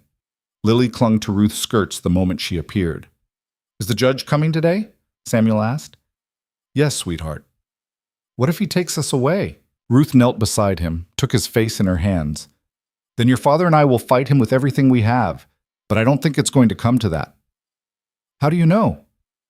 "Because we're a family, a real one, and anyone who looks at us honestly will see that." She hoped she was right. Morrison arrived at 9 o'clock sharp, his carriage pulling up in front of a house that looked nothing like it had 6 months ago. The porch stood straight, the paint fresh. The fence was mended, the yard cleared of debris. Smoke rose from the chimney in a steady stream, and through the windows lamplight glowed warm against the gray morning. He stepped down from the carriage, but this time he wasn't alone. Clara Henderson accompanied him, along with another woman Ruth didn't recognize, middle-aged, kind-faced, wearing practical clothing. "Mrs. Boone," Morrison said. "This is Mrs. Ellen Foster. She's a social welfare officer from the territorial office. She'll be assisting with my evaluation." Ruth's heart sank. They'd brought reinforcements. This was worse than she'd thought. Elias appeared from the barn, wiping his hands on his work pants. He nodded to Morrison, to the 2 women, his expression carefully neutral. "Judge, ladies, welcome." "We'll need several hours," Morrison said. "I want to observe the family's normal routine, speak with each member individually, and review the documentation Mrs. Henderson has been maintaining." "Of course," Ruth said. "The children are inside working on their morning lessons." They filed into the house, Morrison and Mrs. Foster examining everything with sharp eyes. Ruth saw them notice the children's artwork on the walls, the mended curtains, the table set for breakfast with mismatched dishes that were nonetheless clean and carefully arranged. Small things. But small things added up. The observation period was torture. Morrison and Mrs. Foster sat in the corner while Ruth worked with the children on their lessons, asking questions, making notes, watching every interaction like scientists studying specimens.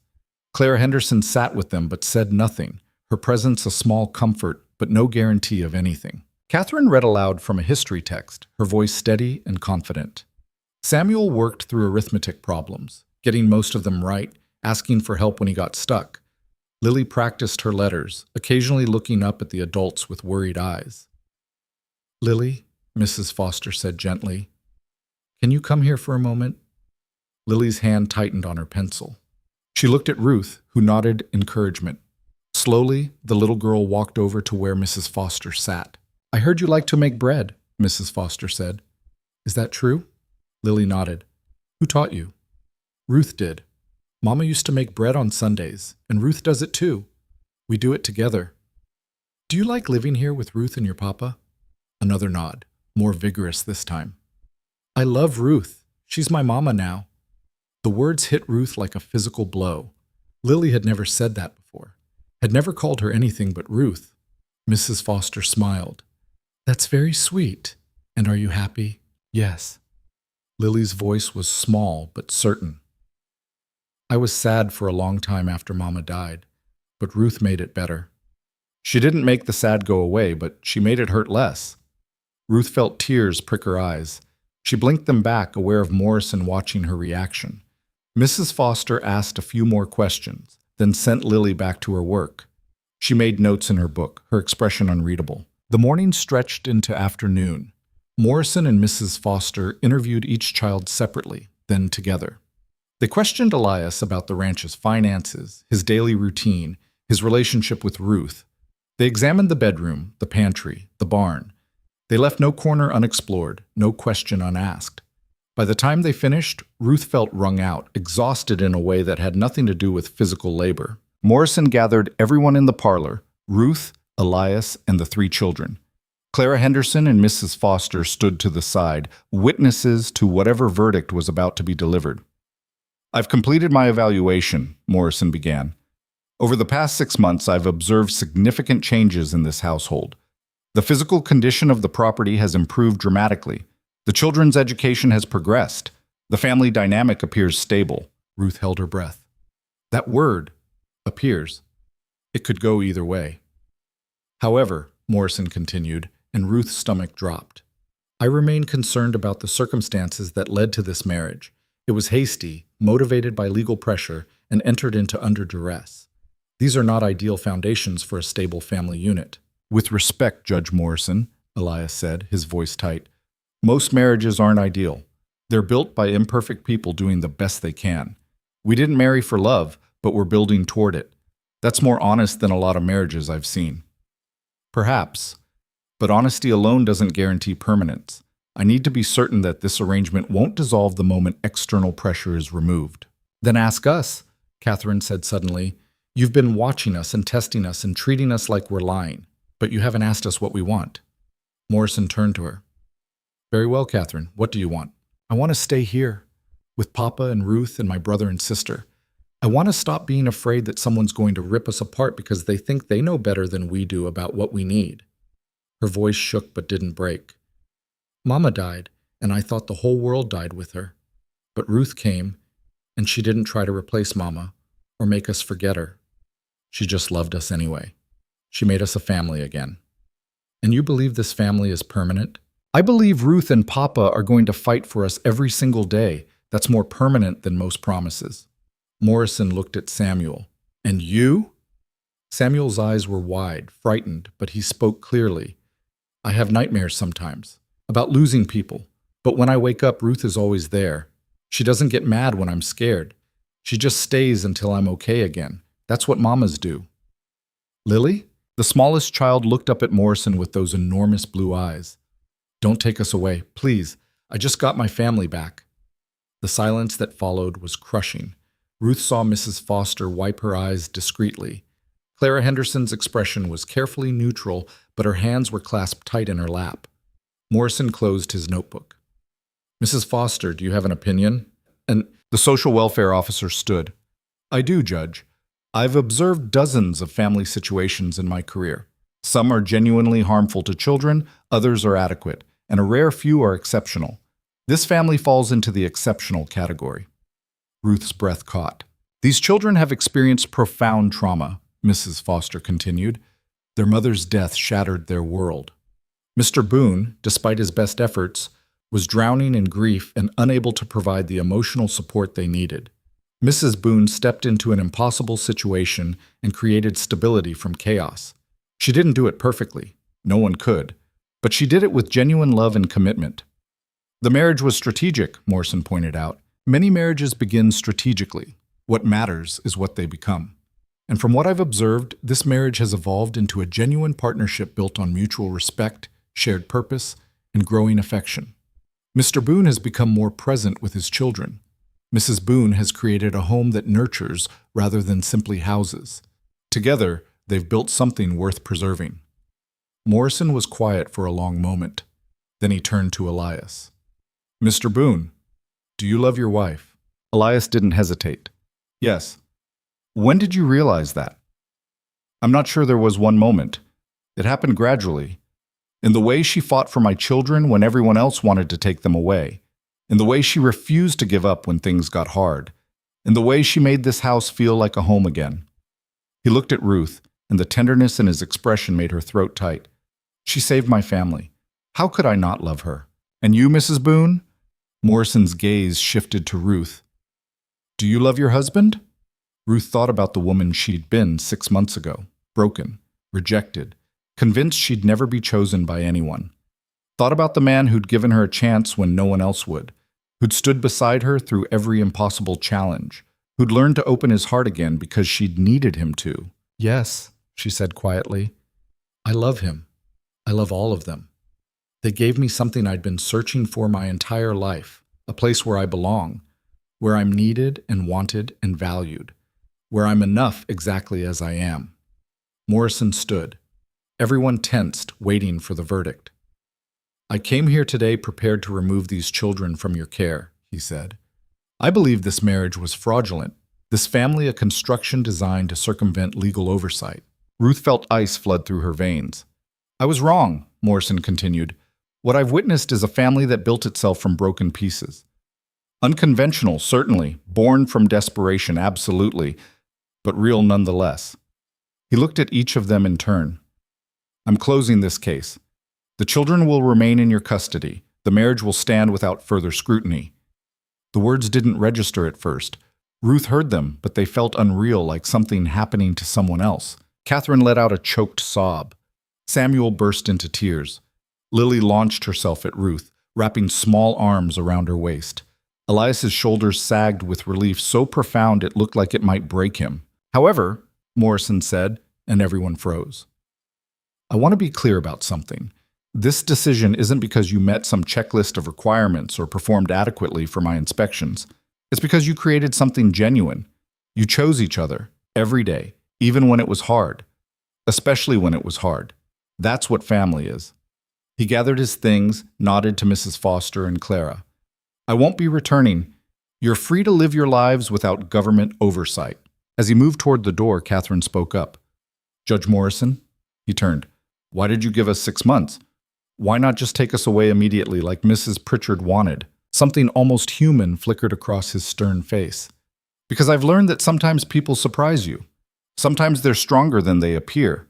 And sometimes giving them a chance to prove themselves reveals something worth preserving. He paused. Don't waste this opportunity. Don't take it for granted. We won't, Elias said. I promise you that. After Morrison left, the family stood in the parlor, not quite believing what had just happened. Clara Henderson was the first to speak. Congratulations, she said warmly. You earned this. Thank you, Ruth managed, for everything. Your support meant more than you know. Clara smiled. I'll continue checking in on the children's education if you'd like. Not for any official reason, just because I've enjoyed working with them.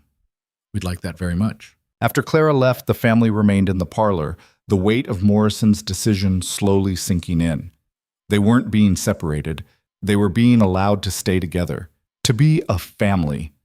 Samuel was the first to break down completely, sobbing with relief he'd been holding back for months. Elias pulled him close, and then Catherine and Lily joined in, all of them clinging to each other.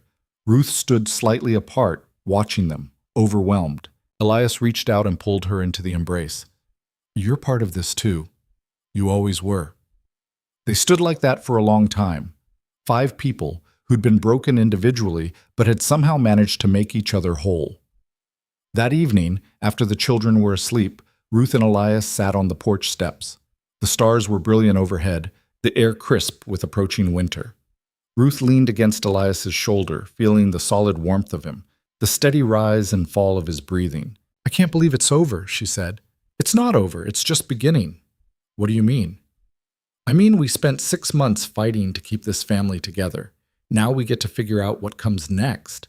How to live without the fear. How to just be. Ruth thought about that. For so long, survival had been the only goal. Making it through each day, each inspection, each crisis. Now they had space to breathe, to grow, to become something more than a family born from desperation. I'm scared, she admitted. Of what? Of losing this.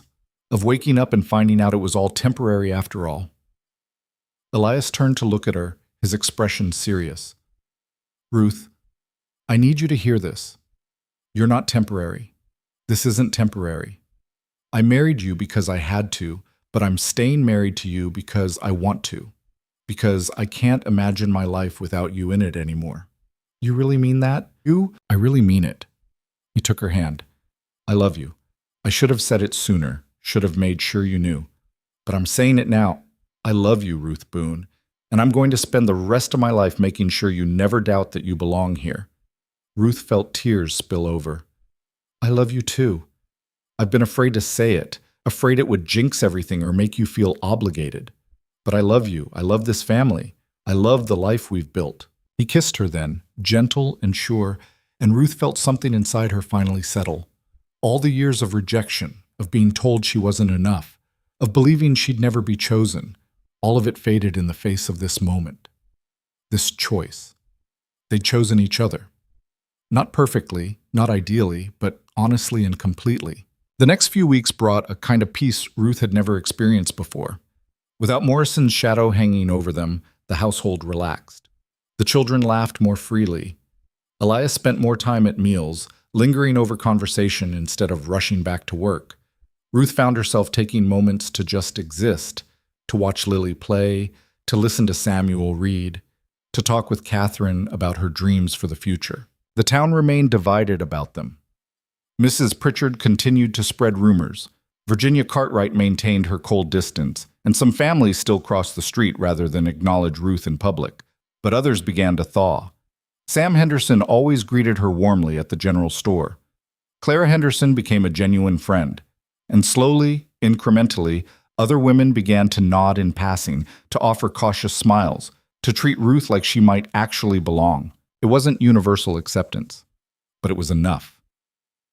On a Sunday morning in December, Ruth made bread with Lily as always, but this time the entire family joined in. Elias and Catherine and Samuel, all of them laughing and covered in flour, creating something together. Mama would have liked this, Catherine said quietly. She would have liked you, Ruth. Ruth's throat tightened. I hope so. She would have. She always said the best people were the ones who showed up when things got hard. You showed up. It was the greatest compliment Catherine could have given her. That afternoon, Ruth found Elias in the barn, repairing a saddle. She sat beside him, watching his hands work the leather. What are you thinking about? He asked. How different my life is from what I expected. 6 months ago, I thought I was coming here to work, to earn money, to survive another few years. I never thought I'd find a family, a home, love. Life has a way of surprising us. It does. Ruth was quiet for a moment. I've been thinking about what Morrison said, about not taking this for granted. And I don't want to just survive anymore. I want to live, really live, with you and the children. I want to make plans that go beyond next week or next month. I want to plant a garden that I'll see bloom next spring. I want to be part of this community, even if they never fully accept me. I want to build a life that's ours. Elias set down the saddle and turned to face her. Then let's do that. Let's build something that lasts. It won't be easy.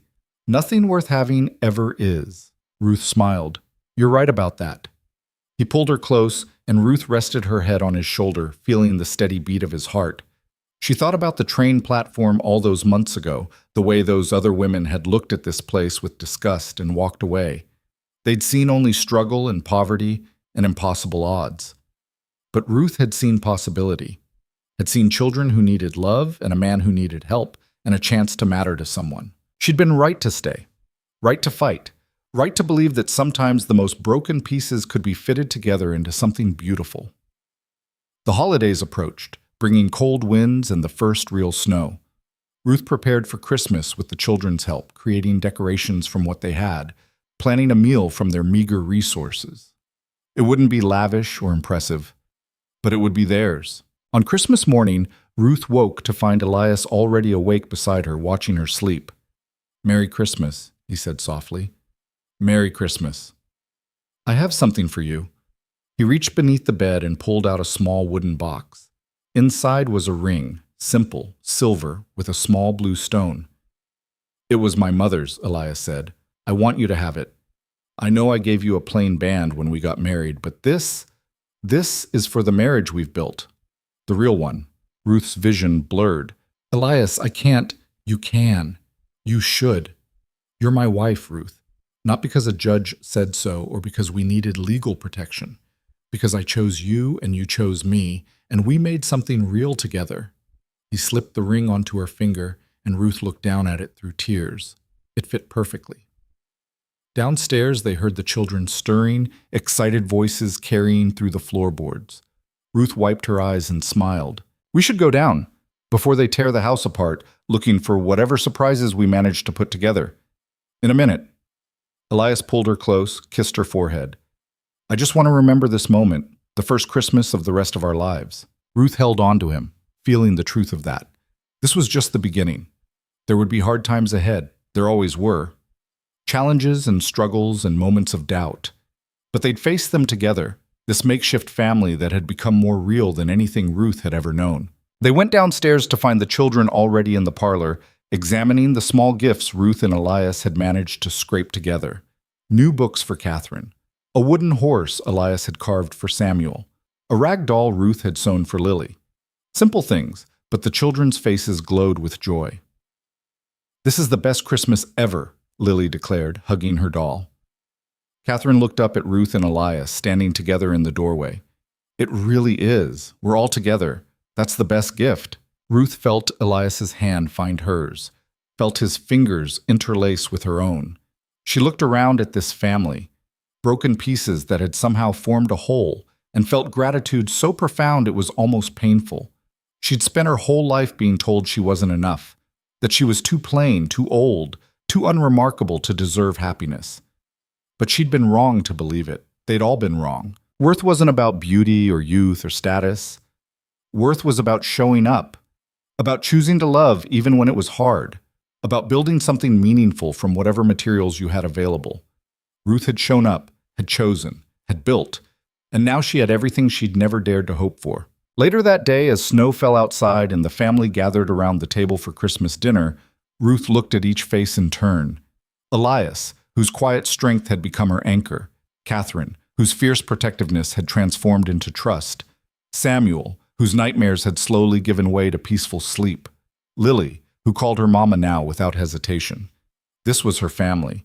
Unconventional, imperfect, born from desperation and necessity, but real, permanent, hers. She thought about Virginia Cartwright's words from months ago. "Women like you don't get happy endings." But Virginia had been wrong. Women like Ruth, women who fought for what they wanted, who refused to accept that they were unworthy, who built families from broken pieces, they got exactly the endings they earned. And Ruth had earned this. She'd walked into the edge of nowhere with nothing but a worn bag and stubborn hope. She'd faced rejection, judgment, impossible odds.